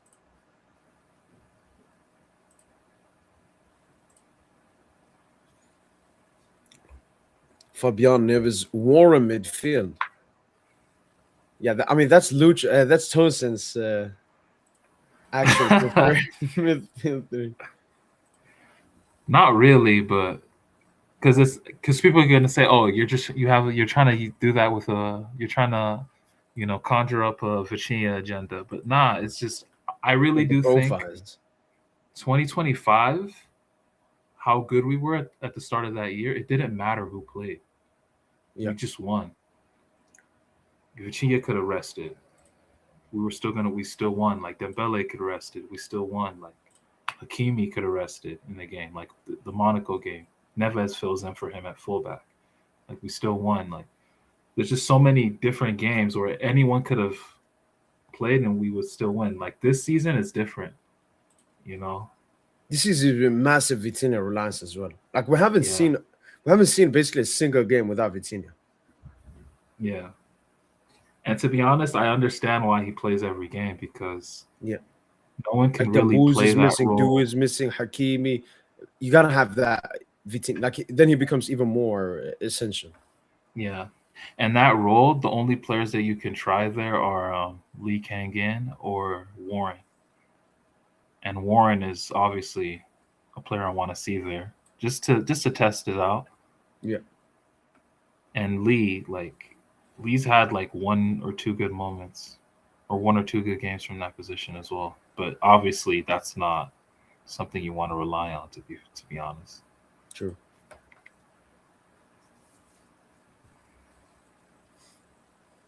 Now, when Kang is back, do you think he breaks into the team? Like, how many minutes do you think? No. What do you think his minutes look like?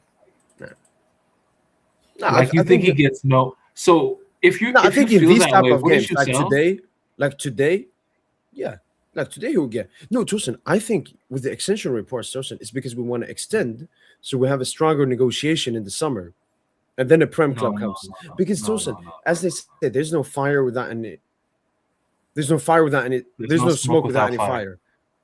And Tosin, I think Kangili wants to leave, and I understand him. Like for his perspective, he should leave. Tosin, he's a much better player than the role he is at PSG. Just we have so many great players, and I think he wants to go to the Premier League.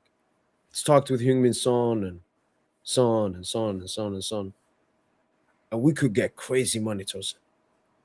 We bought him for like 25. We can sell him for 70. Like who wouldn't do that? And we should do that, Tosin.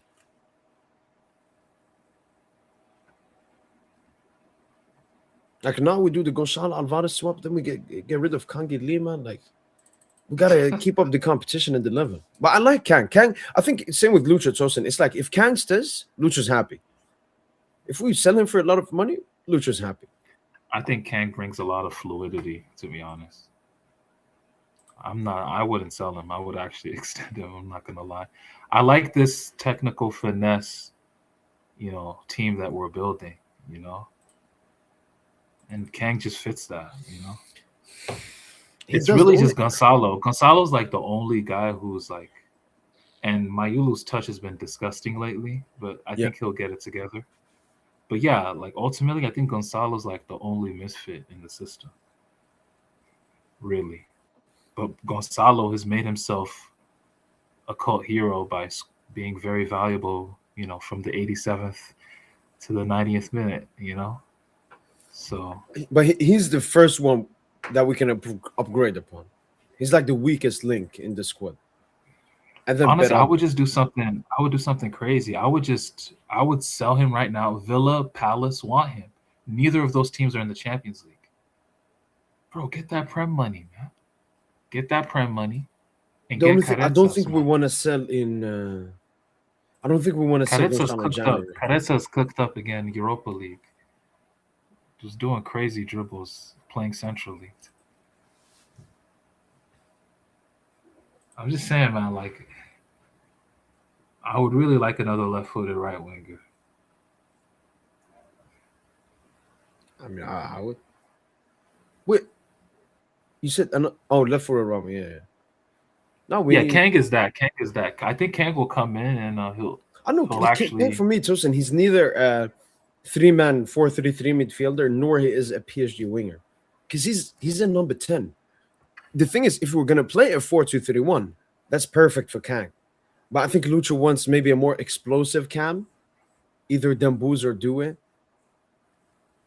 But I mean, Kang would suit that role as well. So I don't know. We'll no, see. he Like would. He would. when he comes back. And to be honest, it's not really a. Is it really? It doesn't really look like a 4-2-3-1 when we play it. It looks like a 4-2-4 more You're so. right. No, you're right. It's Yeah, more of a 4-2-4. Yeah, yeah, because that's what I thought.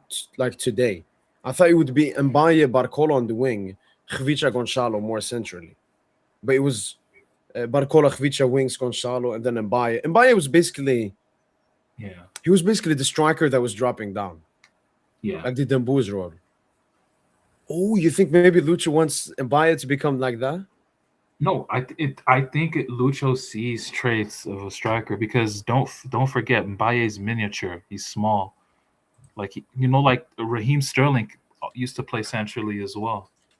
They're very slippery in those areas, man. Like you look at Krupi at Bournemouth Yeah. cooking up. Those type of players, man. I think Mbaye he sees some support striker qualities in him. Yeah, that's what we saw in the Mets game. Good Yeah. touches, and then the thing I like about him, he's such a willing runner as well. Like he Yep. wants to run all the time, and he's rapid. Now we have so many interesting players. It's like Ramos should never really play another minute. But the thing is, he just scores all these he just scores so many, clutch goals that it's like you gotta find minutes for him. You gotta, you Yeah, know, no, that's true. That's what's keeping him alive. I don't know if you saw my tweet today, Tosin. I said this is when Gonzalo was subbed off and he was mad. I said, "Why is Gonzalo Ramos mad? You stunk it up as you always do when you start games. Have some fucking shame and self accountability. You have been very impactful this season and been massively praised for it, but you're still one of the least talented players I have ever seen at PSG." that's just all it is with Gonzalo, man. He just don't have talent. Like, no, he Yeah, has talent to play at the first team football in Europe, but just not here. not for an elite team. Not for an Yeah, elite.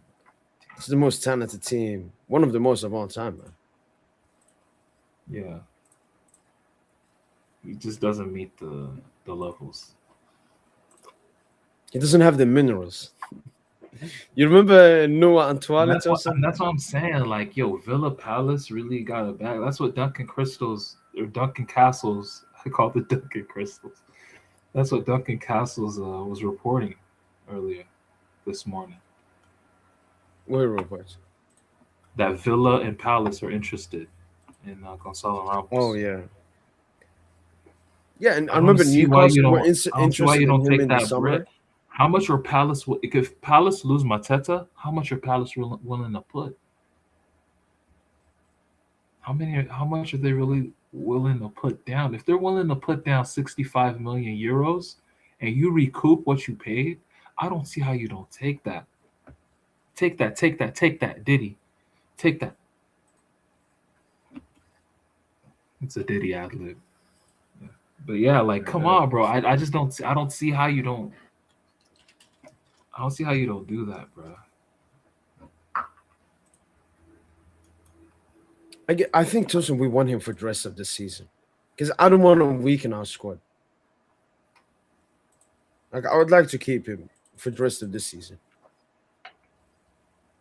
and then in the summer. But I mean, look, Tosin, for me the big one is Alvarez. If we can do the Alvarez thing, send Gonzalo, send him away.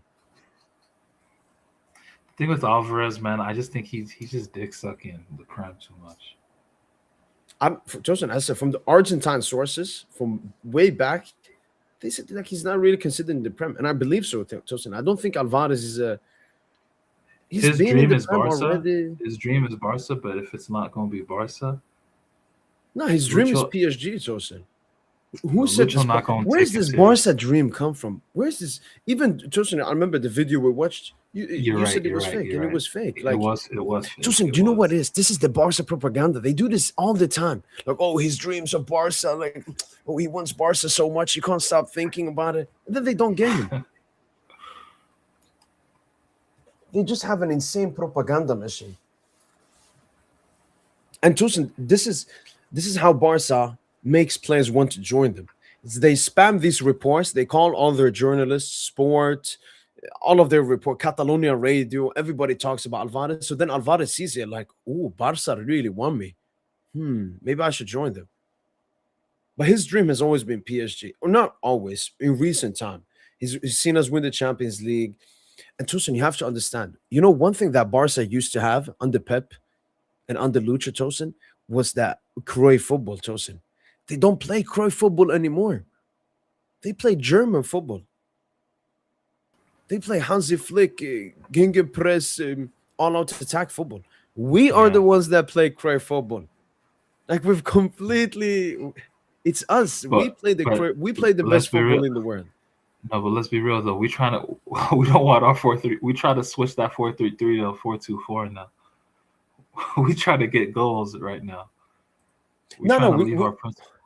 no, we Like you it's not said, our we're going more principle, but direct. just a little bit more. Yeah. Because I mean, look at the fullbacks we have. Yeah, you Like got to take it. Yeah,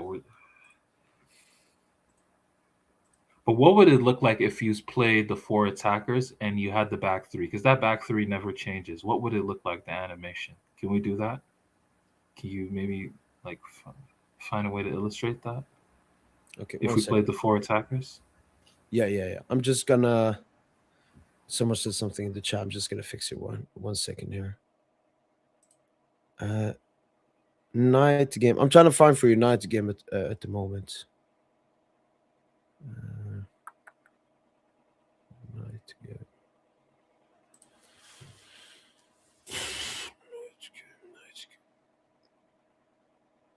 Night game.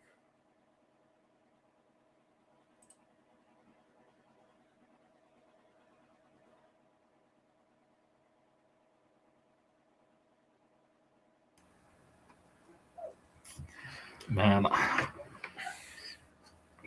when do you think Drew debuts? Hopefully this weekend. After the Newcastle next game. weekend. Yeah. Yeah, we play what was it? Strasbourg away? Yeah. Yeah, he could come on off the bench there. Oh, that's gonna be Depending on what we Dembouz's do. first. That's gonna be Dembouz's first ever game there. You think he starts? He might not start. You're right. Like if we dispose of Newcastle early and we sub him out, then he can start. But if it's one of those disgusting games where he has to play 90 minutes, then he probably won't start the Strasbourg game. I'm looking more like the other, but I hope Lucha just plays now like the best lineup for like nearly 5 games in a row, man. True. Because now we don't have Coupe de France. Like yeah, and then the round of 16 is coming soon. I want us to be at top going into there. I want us all to say, yeah, we're going back to back when we go into the round of 16.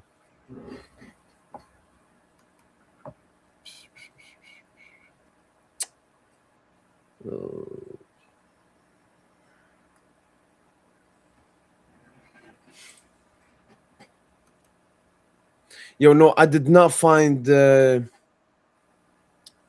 what's his name? I did not Flicky Nature. I didn't find it. Yeah, I didn't find it. It wasn't there. Welcome, Sebastian. Just so you know, it was someone else from the chat. I mean, I just looked at it. What was it? Over 350 people have been banned from the chat, from the moderators. So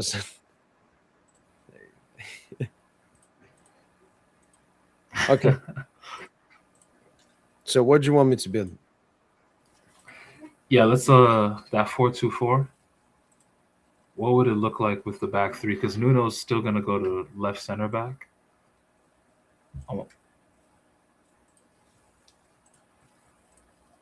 So it would be Hakimi.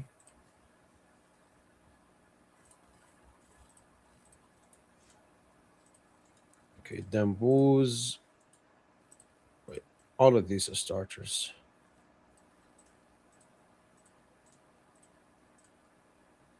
Pacho. Is that it? Okay. Then remove Fabian. So Pacho, Yeah. Nuno, Marque, Vitor, Neves. 3-2-5. I'm missing do it. Yeah, so I feel like is Barcola and Khvicha as the wings, Tosin? Dembooz do as the interiors. Or where are you? No, you And then wanted Hakimi. you wanted this. No, you wanted this. Yeah. Yeah, because then Dembooz drops and then Barcola here. Khvicha can honestly go inside. Yeah. And then Hakimi. Hakimi. Due goes inside. Yeah, it would look like this. And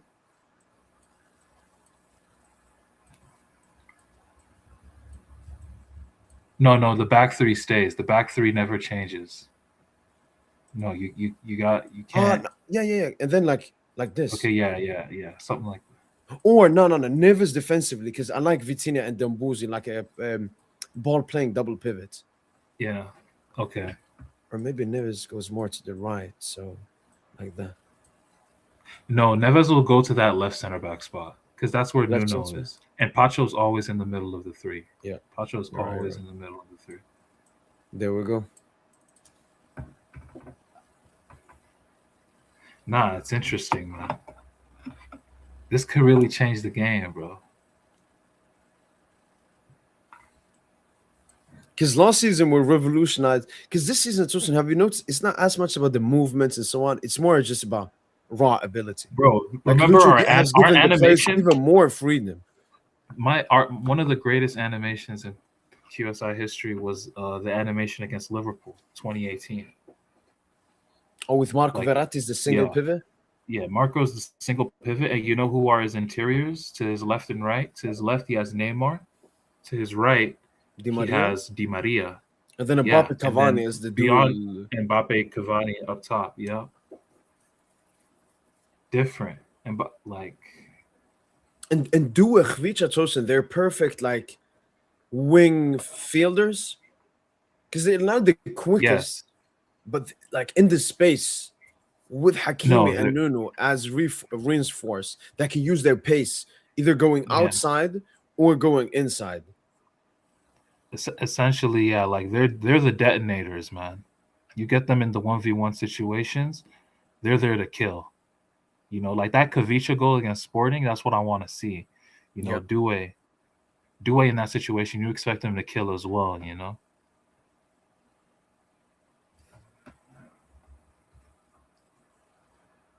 I like it, man. And then Hakimi and Mendes are they're there as well, you know? Yeah. And the beautiful thing is like Mendes could take Due's spot. Like Mendes and Due could interchange, and Khvicha and Hakimi could interchange in the animation. Or like Hakimi and Dembele could also interchange it too. Like Dembele could just, if he needs to provide width for the team, he can do that. Like this is the coldest team. Don't forget Neves. Like Neves could even join the attack too, like in different phases. And then Vitinha can drop to the left center back. Yeah, or maybe Nuno stays a little bit because Due and Khvicha are still wingers. Like they can still just operate by themselves. So you could have Hakimi tucking in, and you have all the ballers next to each other, Tosin. Like from Dembooz, Vitinha, all the way up. I'm just ballers. Everyone can score. Everyone can assist. No, this is about to change the game. I just want to quickly take the soup shot here from Juiced Genetier. He was the one that talked about draw before, the Barca fan. Thanks so much for the soup shot, man. Massively appreciate it. Merci beaucoup. Barca were not desperate to keep draw because they have some insane talent coming up who can play cam, like Tunkara, aka Yamal 2.0, and Julie Fernandez.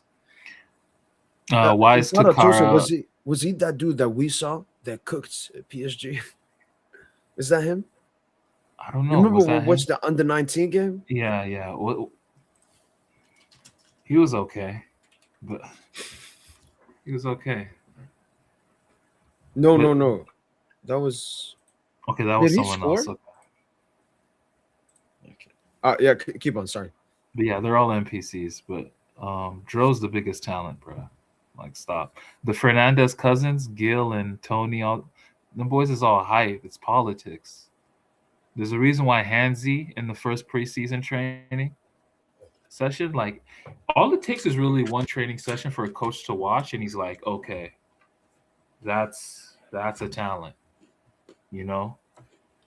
All the Barca fans are dick riding Ricky Puig, you know, in the summer of 2020 or 2021, and then here comes Pedri, you know. In his first training session, Ronald Koeman is like, yeah, that's the guy. Puig, I'm sorry, you're not really in my plans. But Pedri, he's going to be a mainstay in the team for years. That's what Flick saw in Dro. He saw these Fernandez cousins. I'm sure he saw this Tenkara chat. And he saw Dro. Dro has the most qualities for the first team. And he made a jump that only Yamal and Gavi have done in your system. Yamal and Gavi, two big La Masia talents.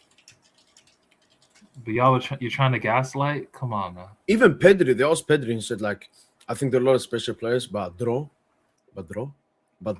Yeah. Everything comes easy for him. So Flick said, this is the biggest disappointment in my football managerial career. And he kicked out Dro. I think it's because he rates him so much. He just kicked out Dro from, what was it, the training sessions and all of that. Because he got so mad. So I understand Barca fans. Look, you have Olmo and Fermin. And you have other players coming up.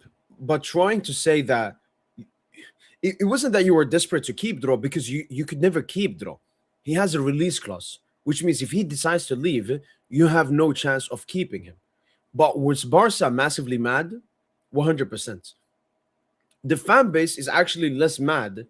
You guys are just mad he goes to PSG because he hates PSG. But you're bored. Flick, the Barca players, they are angry because they know what a special talent is. I'm talking from what I've read, from the reports, or from what Flick said, from Pedri, from the players and everything. Me, myself, I barely watched Dro. Yes, we watch some cops here and there. We'll see how he looks. But, I mean, we shouldn't underrate Dro. And he will get a lot of minutes domestically. You know, if he doesn't play Champions League, so be it. But he will get a lot of minutes domestically. So we'll be there to judge him. I mean, Lucho has given minutes to Enjanto. Shout out to Enjanto, Bob. Like, what? Enjanto started a UCL game, man. Started against Spurs. That was ridiculous, man. But he got an assist. Do you remember how we talked about Mbaye last season? And look at Mbaye now, that he's confident and everything. I think it's probably the same with Enjanto. Like, when he goes into that rhythm with his confidence, and Enjanto, because Lucio rates Enjanto highly as well. Yeah, but look, man, not everybody got to make it, bro. You know, not everybody got to make it. Like, this ain't, you know. Yeah, but we said that about Mbaye. And look at Mbaye now. No, Mbaye is a genius. Yeah, no, not like last season. I was like, I don't know, man. But that Mbaye Mets performance, Flamengo cameo, what he's done in AFCON, like him picking Senegal, Tosin, is one of the best things. It's probably the best thing he's done in his career, because he gave him so much confidence, and the Senegalese players love Mbaye. I think they have like a nickname for him, like that youngster or something. Oh, man. I can't wait to see Dembooz and Mbaye, how that link up looks like. What is it, like your older brother, younger brother? 10 years apart. But just Ginette, thanks so much for the super chat, man. Massively appreciate it. And that Tunkara, no, I know he's hyped, but I think he's more of a winger because he's like an explosive, can score, can play make, and so on. If he's more like a winger rather than number 10. I think the biggest reason when it comes to draw is you have Fermin and Olmo, and he knows it's tougher competition at Barca. And Naveen Baleko, thanks so much for the super chat as well. Massively appreciate it. Thoughts on Tate snaking his boys over H.H. Song? Is that the how Yeah. I'm gonna tell you snaking his this, boys? Naveen. What'd you say? Snaking his boys? Yeah, so him and a lot of people, he was with them. One of them turned on the song when they were at a club, and then it became a big thing, Tosin, in the media talking about it. And then he had like an interview, and he basically said, I wasn't part of that. They turned it on, and then he said some bad stuff about the people that he were with. But look, I'm gonna tell you guys this: Andrew Tate has to understand one thing. He can fool a lot of people, but every single thing. When Andrew Tate converted to Islam, when I saw that video, I know it was fake. Andrew Tate has been a fraudster his entire life. If a person lies all the time, he will continue to lie. He can never stop lying.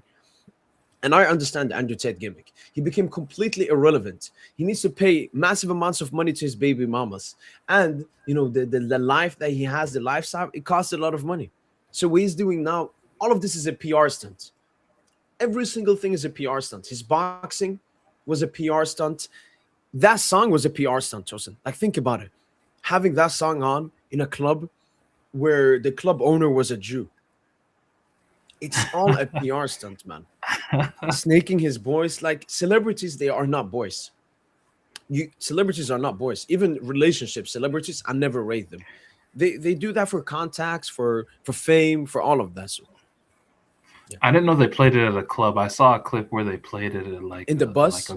Yeah, like at a yeah. So they had the bus going into the club, and then they played at the club as well. And I saw Amaru Fadil or whatever, Mr. Myron Gaines, man. That dude is a clown, man. Yeah, he was embarrassing, man. And he's a cock, by the way, as well.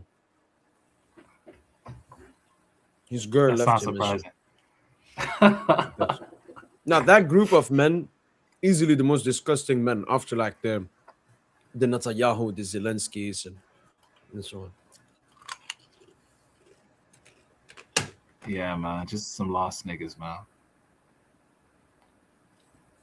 But yeah, thanks so much for the super chat, man. Massively appreciate it as well. Yeah, Balek, appreciate it. I don't know, the vibe hopefully is back. We shouldn't be overconfident, but the vibe, Tosin, was always going to come back, though, Tosin. It was inevitable. This is Paris Saint-Germain. This is the champions of Europe. Facts. One of the best teams of all time. Sir. Like, we've just been waiting. I've been waiting for us to come back. Like, what? Until December, Tosin, I was saying 2026. It didn't come, but just take it. It was just a rough start. Just a rough start to the year. Posting this on Twitter. Well, we got another super chat from Naveen Baleko. Once again, thanks so much, man. Really appreciate it. When did those alpha dudes show up? So random? Are you talking about the entire Red Pill movement? I mean, it's a Zionist push. Think about it. In the 1960s, if you're talking about the entire Red Pill movement, Naveen, back in the 60s, the Zionist Jews wanted to ruin women. So what did they do? They propped up the feminist movement. If you look at the feminist movement, it wasn't women who pushed it. It wasn't women that were like, oh, I'm tired of chilling at home whilst my husband is fucking working in a disgusting place. No, it was the rich people, especially after World War II, when there were a lot of economical crisis in America. They were like, how can we make more money? Well, if all the women work, we're going to get way more taxpayer money. So yeah, that's exactly what the Red Pill movement. Red Pill movement is meant to ruin men. They tell men to fuck around, make money, basically just shallow stuff. They never talk about God. They never talk about religion, and they abuse men. I mean, Andrew Tate, how he got famous and rich, he was abusing men. He was telling them, oh, come buy my course, or what was it? He did like he had hookers that called men and so on. So the red pill movement is just the modern version of the feminist movement. The feminist movement was meant to ruin women, and the red pill movement was meant to ruin men. Yeah, And it's completely ruined men. It just tells them shallow stuff like fuck a bunch of women. Don't marry. Don't have kids. No, that's disgusting. And that's exactly what they told the feminists. So bro. I'm trying to be asexual, bro. I'm trying to what's that? reach an asexual peak. Asexual means that you're not sexual. Like you have no desire, sexual carnal desires. You know. But with your wife, don't you want to have that? Nah, I just want to be. I want to be pure. I want to be like a nun, a male nun. Like a Jesus? Yeah, I want to be. Do you know like sex is what took away Adam and Eve's? Actually, it's an idea though. It's an interpretation. But you know, sex is what took Adam and Eve's innocence, man. What do you Essentially. mean? So I mean, Eve in the Bible, right? It says that she ate the apple. Apparently, like she didn't really eat the apple. Like she had sex with the serpent. That's the idea. And then she showed what she did with the serpent to Adam, and then Adam had sex, and then Adam lost his immortality. So both Adam and Eve lost their immortality because, you know, they basically had sex. No, lust is probably the strongest or the hardest thing to control in a human. Like more than hunger, Tosin. More than what people can fast for a long time and all of that. But lust is the hardest one. I think out of all like emotions to control. Yeah, yeah, man. Lust will kill you, man. Like people have lost their lives off of lust. Kingdoms have died, like kings and kingdoms. You know, Do you know who Salahuddin is? nah. Wait, let me check. Let me So see some of these questions. so Tosin, this was he was one of you remember during the Crusades? Like the Christian versus Muslim crusades. Yeah. So the Christians had just taken Jerusalem, and he was the one that like took it back. And he had a very famous quote that I often with my when I talk to my friend with the downfall of society, I mention it. If you were to destroy any nation without war, make adultery or nudity common in the young generation. That's exactly what the Zionists have done in the Western. I mean, basically the entire world, Yeah, man.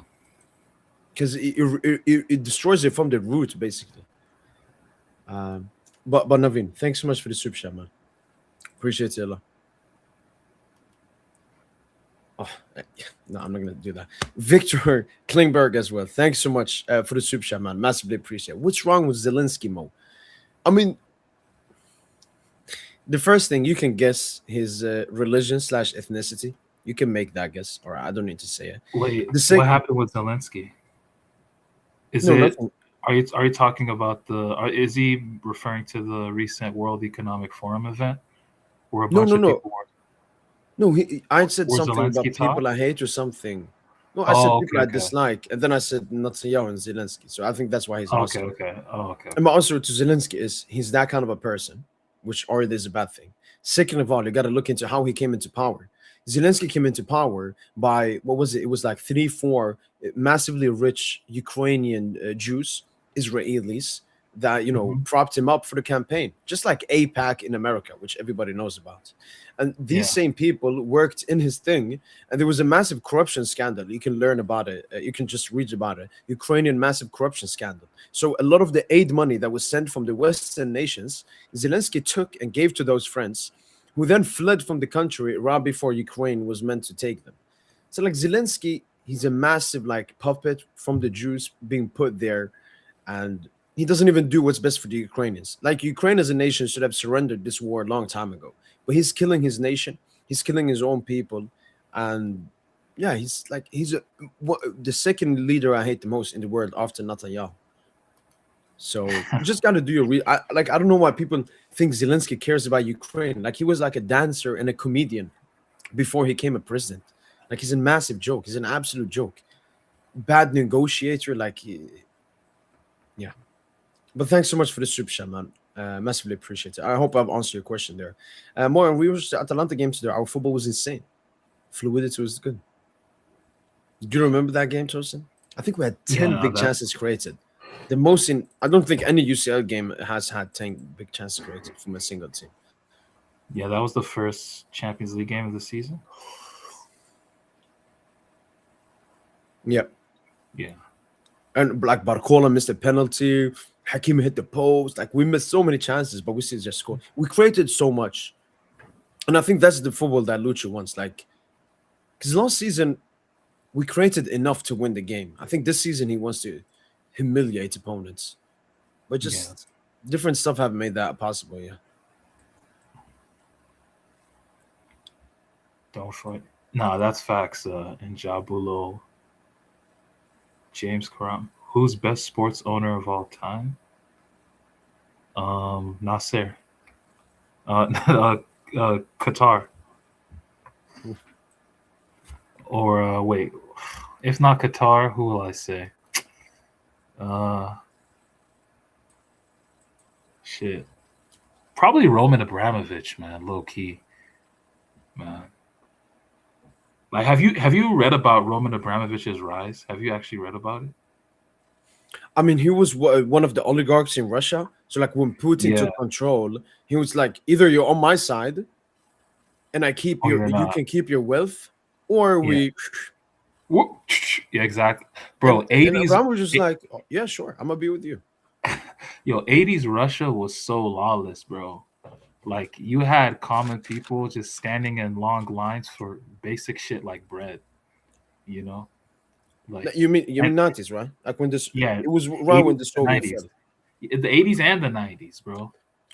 And you had Roman Abramovich because you know he's also a J. He's also a Jew. Yeah.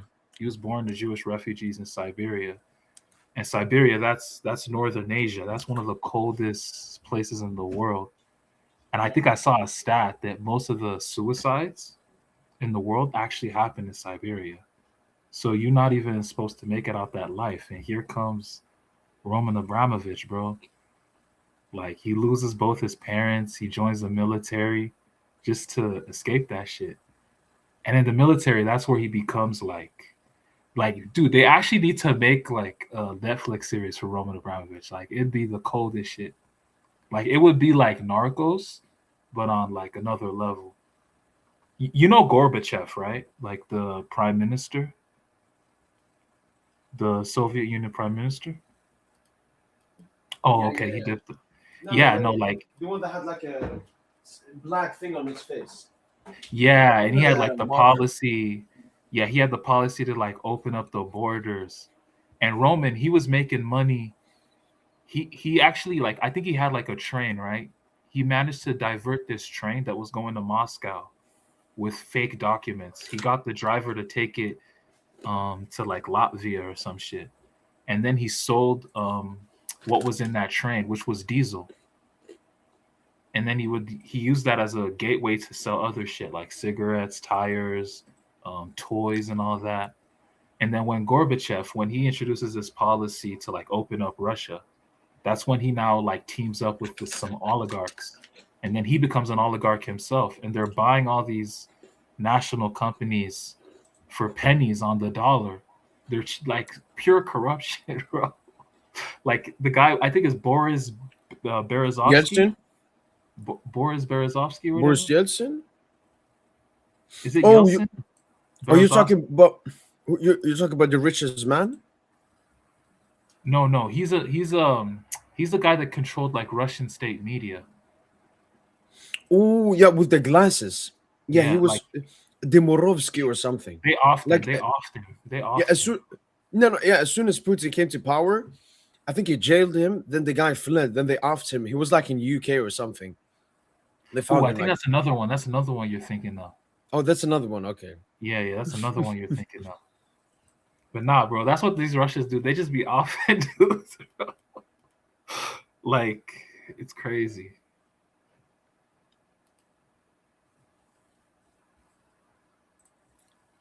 Oh, you got some Um, other super chats. You got some other super chats.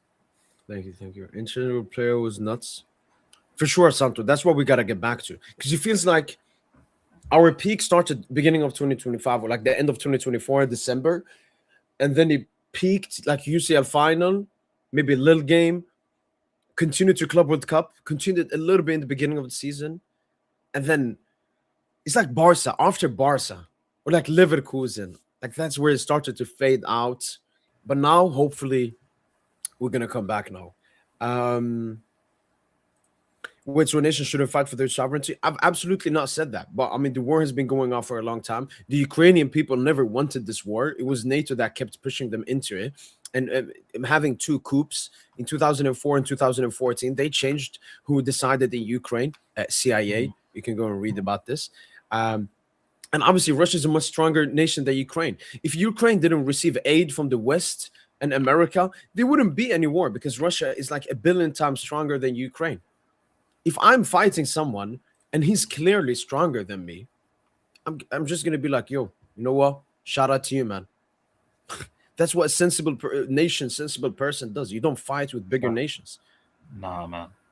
It's Europe that are pushing them now. America has left now the war. They stopped sending aid and weaponry. It's just fucking Europe. Fucking and Europe, fuck them as well. Because I'm European. I know Europeans. All right. The Europe is falling. The Western Europe is falling. Everything, the prices is going up. It's becoming disgusting. They would rather send, like Sweden has already sent like 30 fucking billion of our taxpayer money.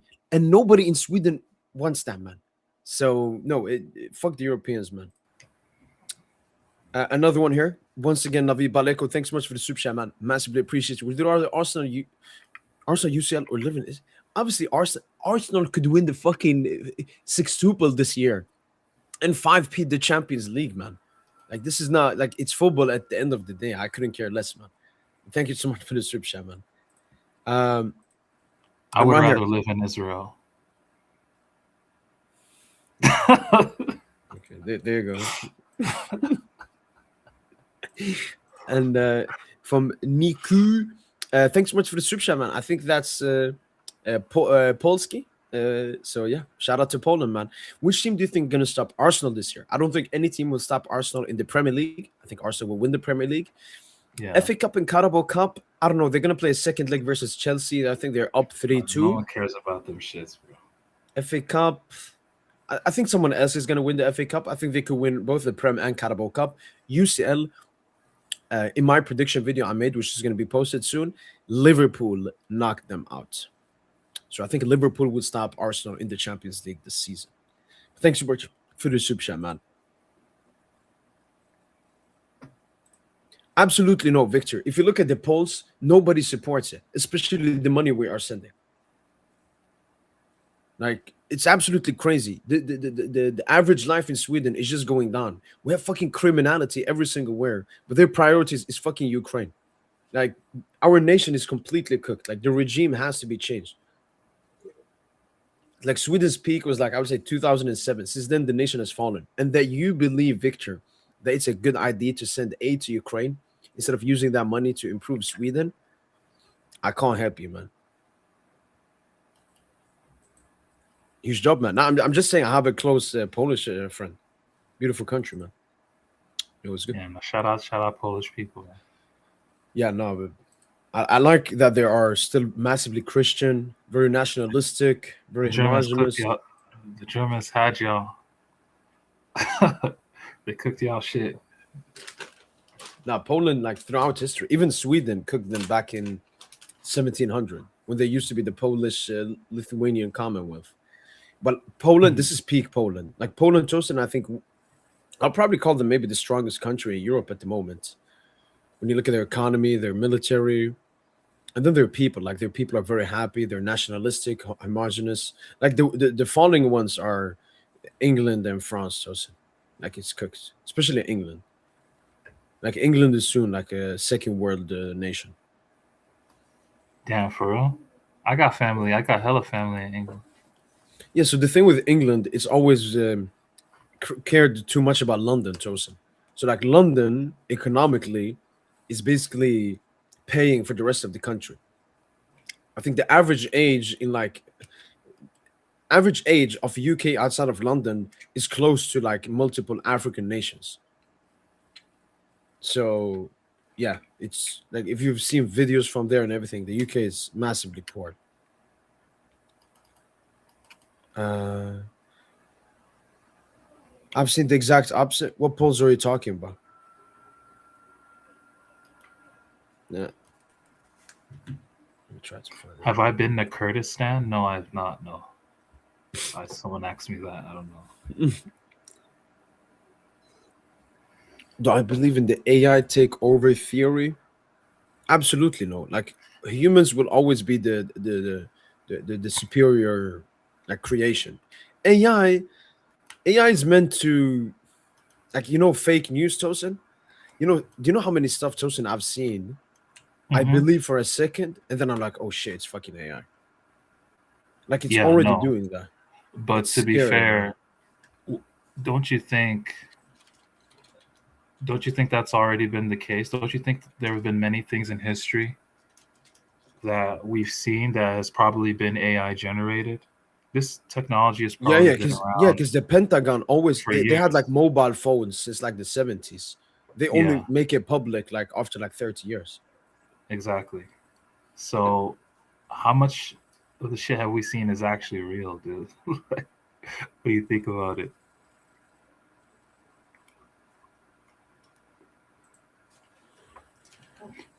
I Have you don't know, ever heard man. of like CERN? Like it deals with like nuclear physics or whatever. But it's like peering into like different.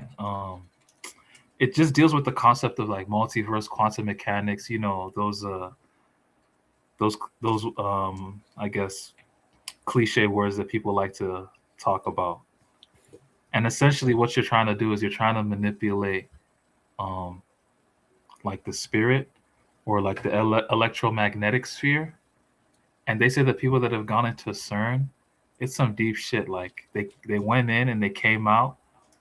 Some of them have seen the year 2137, like the year 20. Like I saw some crazy shit on that. Like they're actually trying to peer. They're trying to actually like put a hole into you know this sphere, essentially, like this dimension. Yeah. Essentially, they're trying to play God, which is insane. Yeah, that's what they do with like the genetically modified kids. Like celebrities have that, Tosin. They can like order a child basically. It's Yeah, like the stuff we that's were talking crazy. about before. What was it? The You were talking about the Ukraine stuff. Yeah, The the cabbage, cloning. cabbage. Yeah, the cabbage thing. Yeah, yeah. Now cloning is actually very real and scary, to be honest. What do you think? Like,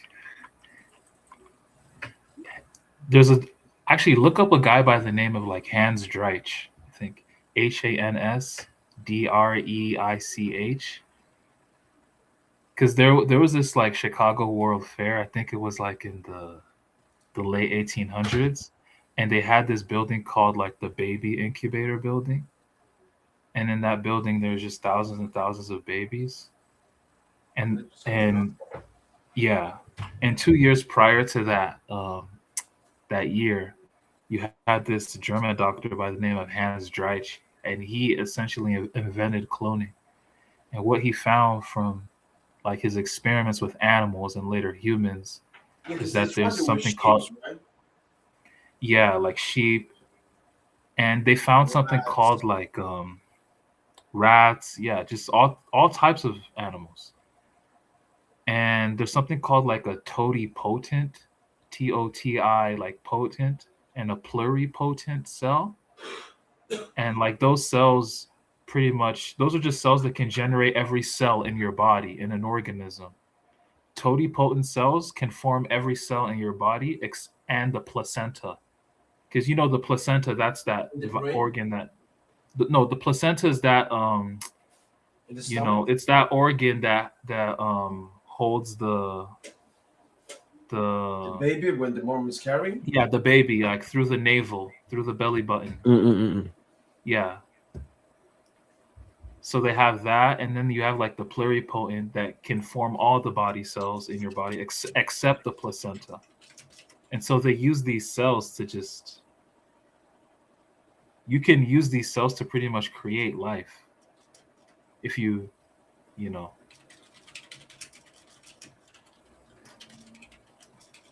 multiply it. But yeah, hands dretch, man. It's actually crazy.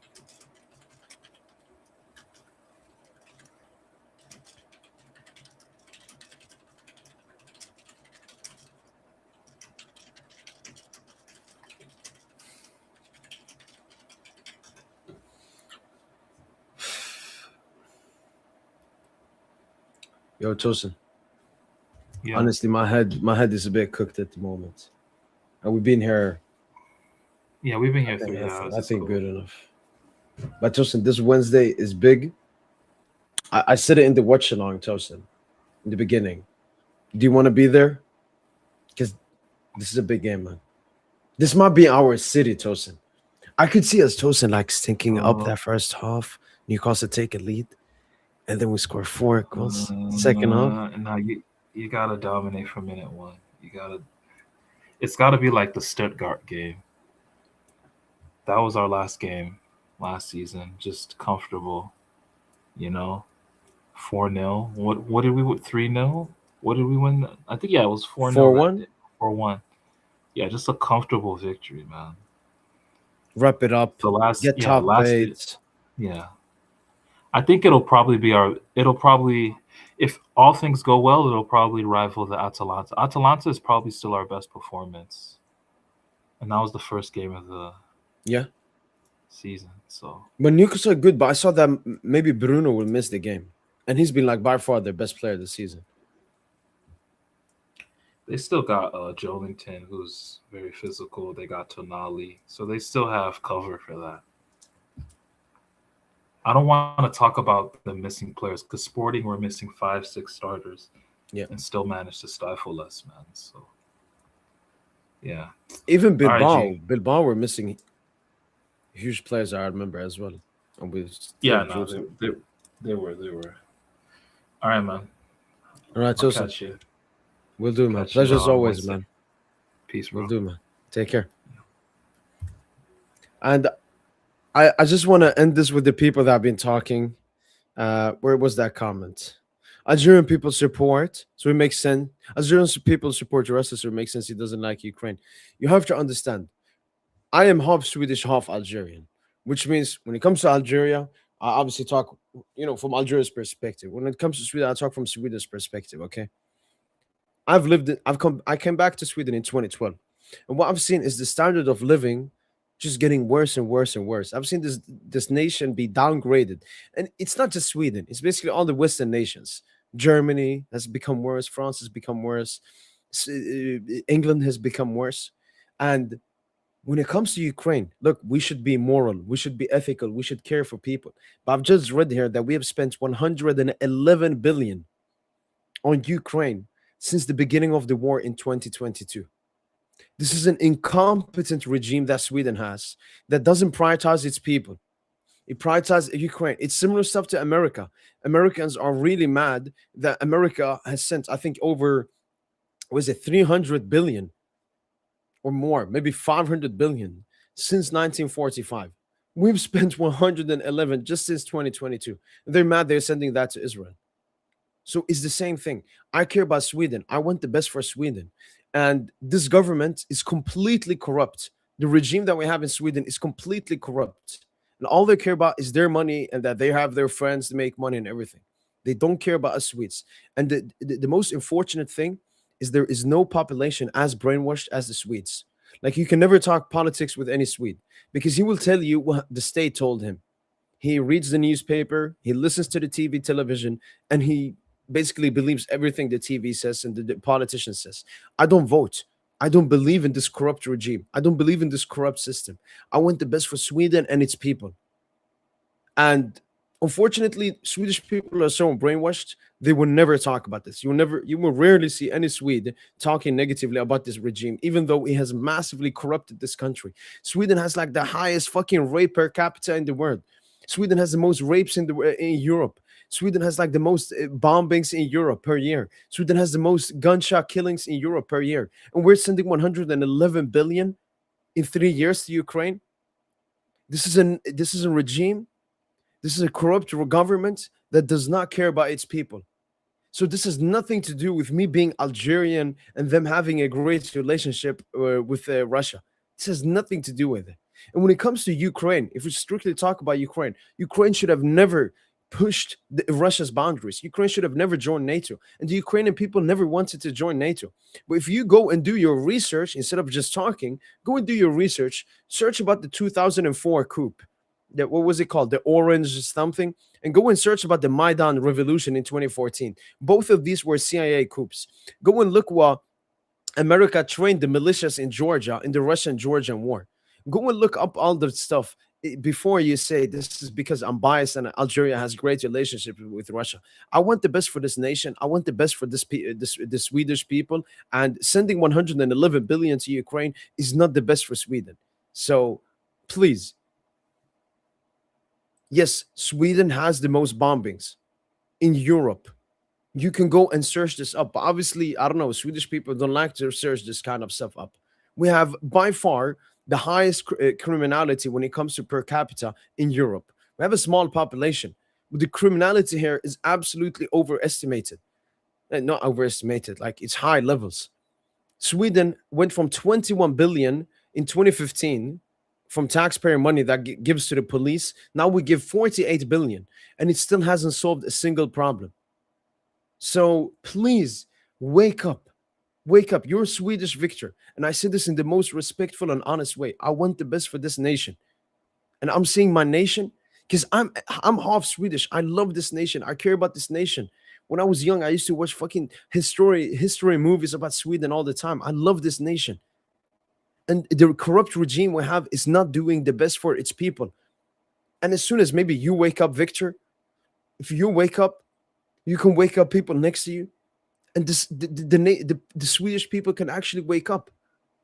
But as long as we fucking call Russia the enemy all the time and support Ukraine and all of this BS and don't prioritize this nation, we will never become successful ever again.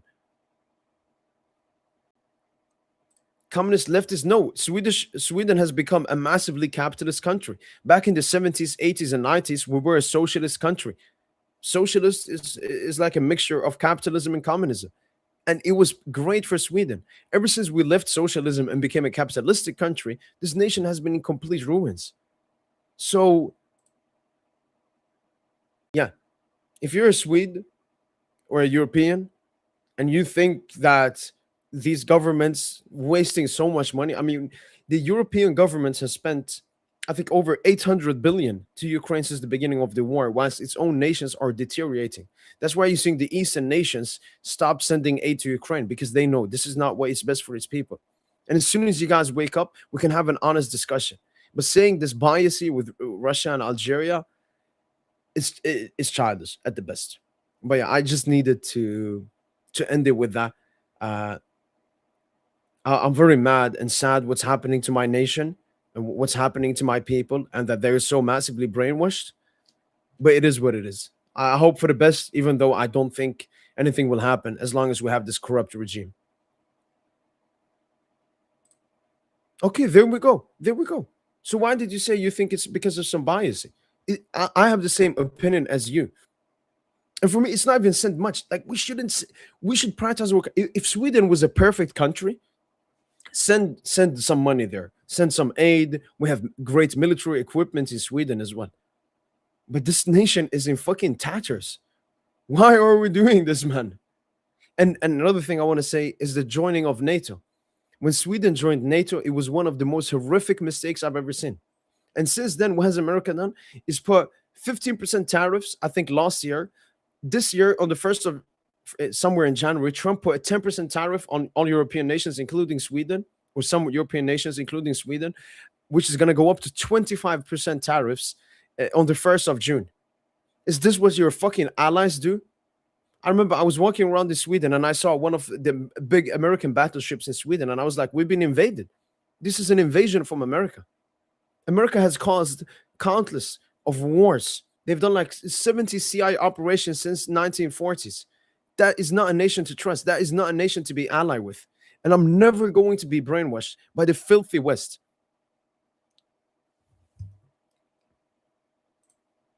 Yeah, all they do is blame the immigrants. And I'm not saying the immigrants are not at fault or something, but who is at fault for bringing in the immigrants? Is the fucking regime. They were the ones fucking that bombarded the borders with immigrants. And I don't believe mass immigration has never worked throughout history. Immigration is a good thing. Bringing people with new ideas and different experiences is always a great thing that can assimilate to the country. But when you bring in fucking a billion people, obviously they will never assimilate. Poland is a beautiful country. I have a great friend that's Polish. We've been sometimes thinking about going to Poland or something. That's a beautiful country. That's a state that actually cares about its people. And they are fucking anti this fucking cockiness over Ukraine.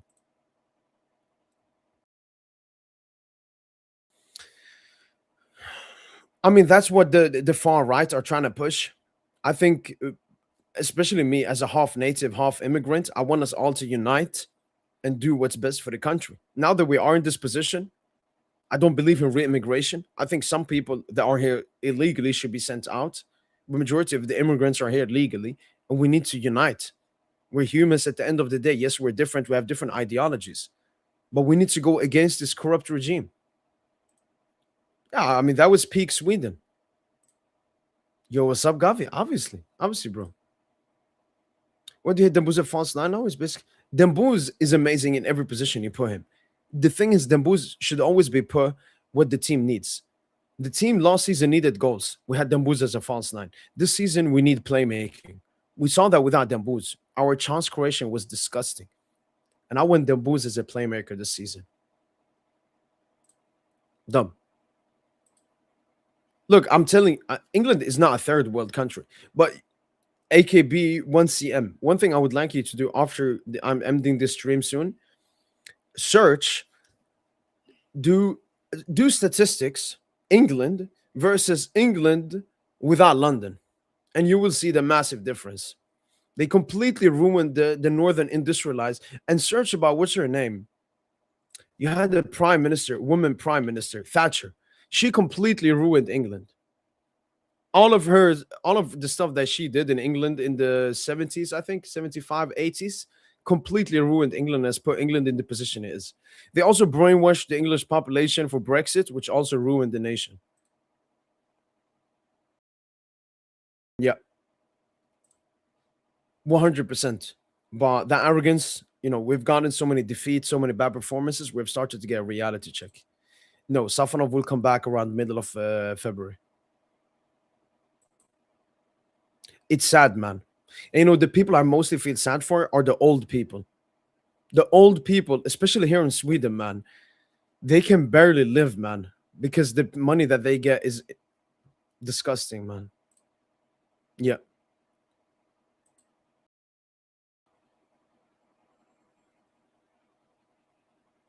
I think Dembele should be the focal point of any team he's in at his best. And I don't think Mbappe is I like Mbappe as a left winger that can push into the striker position better, because he can't play centrally. Like he's not good enough technically.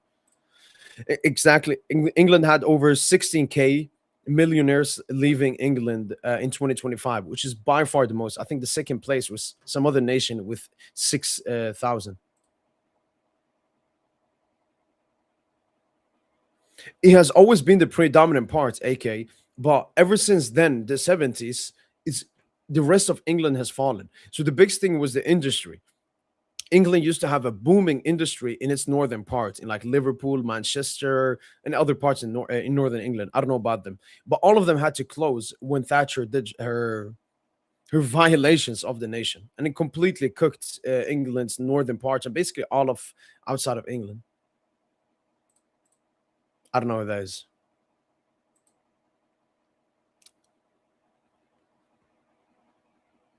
No, I like him as striker. But he could be the 10 as well. The thing is, Dembouz is the best player, most versatile player in the world. So no, I think America will buy it because Europe is a cock continent. Yo, I appreciate that a lot. And one thing I want you to understand, AK, yes, I say Arsenal, but my issue has always been the Arteta project. I dislike it a lot. I used to support the Arteta project in the beginning. I have a close friend that's an Arsenal fan. I watched your semi-final versus City when you won your FA Cup. I was a massive supporter in the first 2 seasons of Arteta, but ever since he did this terrorist gimmick, I can't support that. It's anti-football.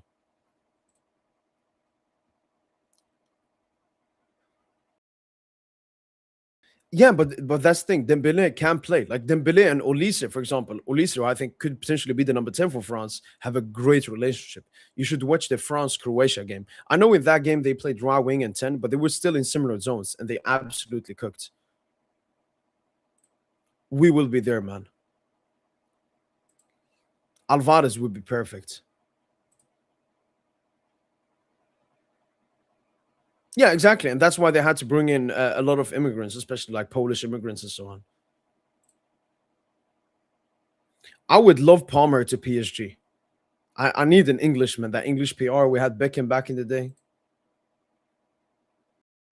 Oh, I didn't even know that, but yeah, that's probably true. Because yeah, London is basically its own nation.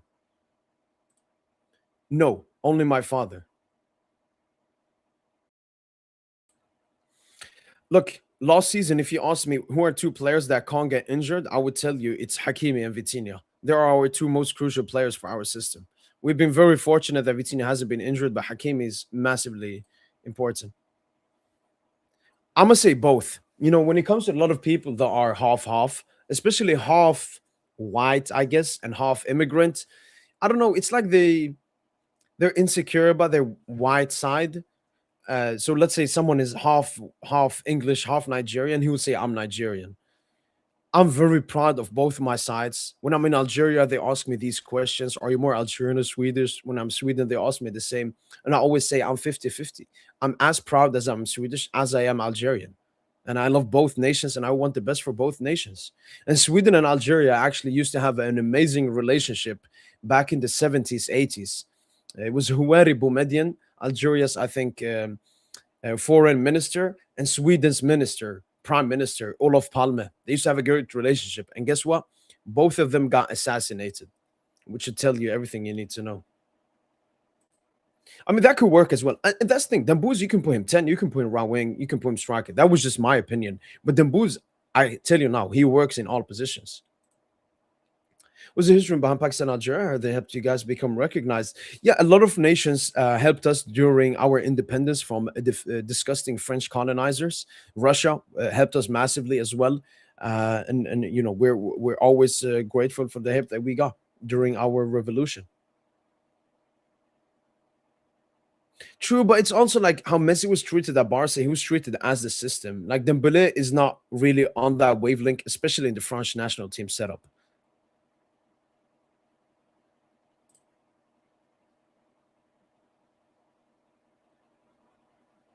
True, are lucky because they live in a good idyllic earth. They can ignore the gap, but I know a Swedish girl. No, no, that's completely fair, Victor. And you know, that's one thing. I think Sweden did a major problem with Victor. They let immigrants live where they wanted to live. Obviously, you should have let everyone have freedom. But if you let immigrants live where they want to live, immigrants will always want to live alongside other immigrants, and that has created, you know, this fracture in society, and created basically low economy places like you know Rinkeby, Husby, all of these places. And yeah, I don't know, you got Liljeholm and Värmdö, Djursholm. And I don't like that division. And obviously, they've also taken in way too many as well. Like, especially in like 2015, I think they took in like 160K Syrians for a nation that has a population of 9.5 million. I mean, it was basically shooting themselves in the foot, man. But you're right, Victor. A lot of people don't know about it. And I'm not going to, I haven't, it hasn't affected me, Victor. But I read the stuff.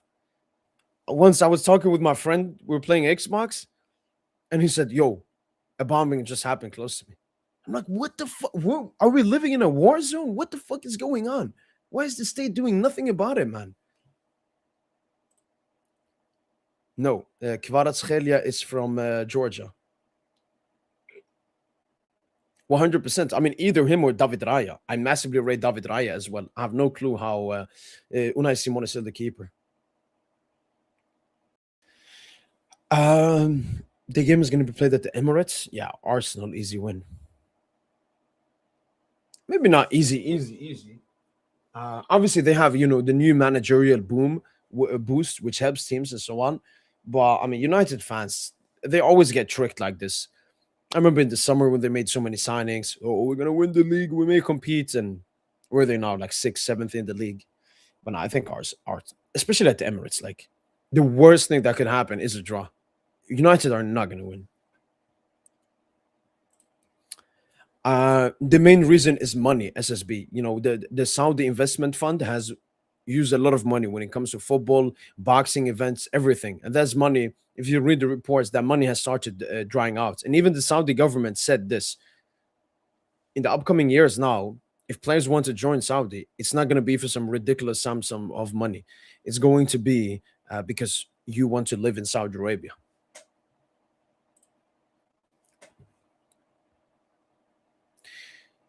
No, so look, I believe in climate change. I just don't believe in how much humans are affecting the climate change. Are we destroying nature? Are we destroying the planet we live upon? 100%. But the climate change is actually a natural thing. If you look back 10,000 years back, what did we have? An ice age. Did we affect that fucking ice age? No. Did we melt the ice age? No. It happened naturally. So I think the earth is just like, a woman that has menstruation. It goes through cycles. And I think that's what earth. And they just want to blame it on humans because then they can force us to get EV cars. They can force us to do that. They can force prices up. They can force this to do that and everything. What's the best part of Sweden? I don't know. Maybe it's less of an important thing, but I mean, I live in the capital city, Stockholm, so I'm going to say something here. I'm going to say transport. I think, I've been to many different places. I've lived in different places. Transportation in Stockholm, like train, buses, and all of that, absolutely elite. I think only like Japan, South Korea, maybe Germany are ahead of us when it comes to that. He's coming soon. I mean, if we push for him, we could get him, but at the moment, PSG are not pushing for him. I do like Kobe Maino. Would I take him to PSG? I don't know. We have a really stacked midfield. I honestly wish him the best at United, and hopefully he succeeds there.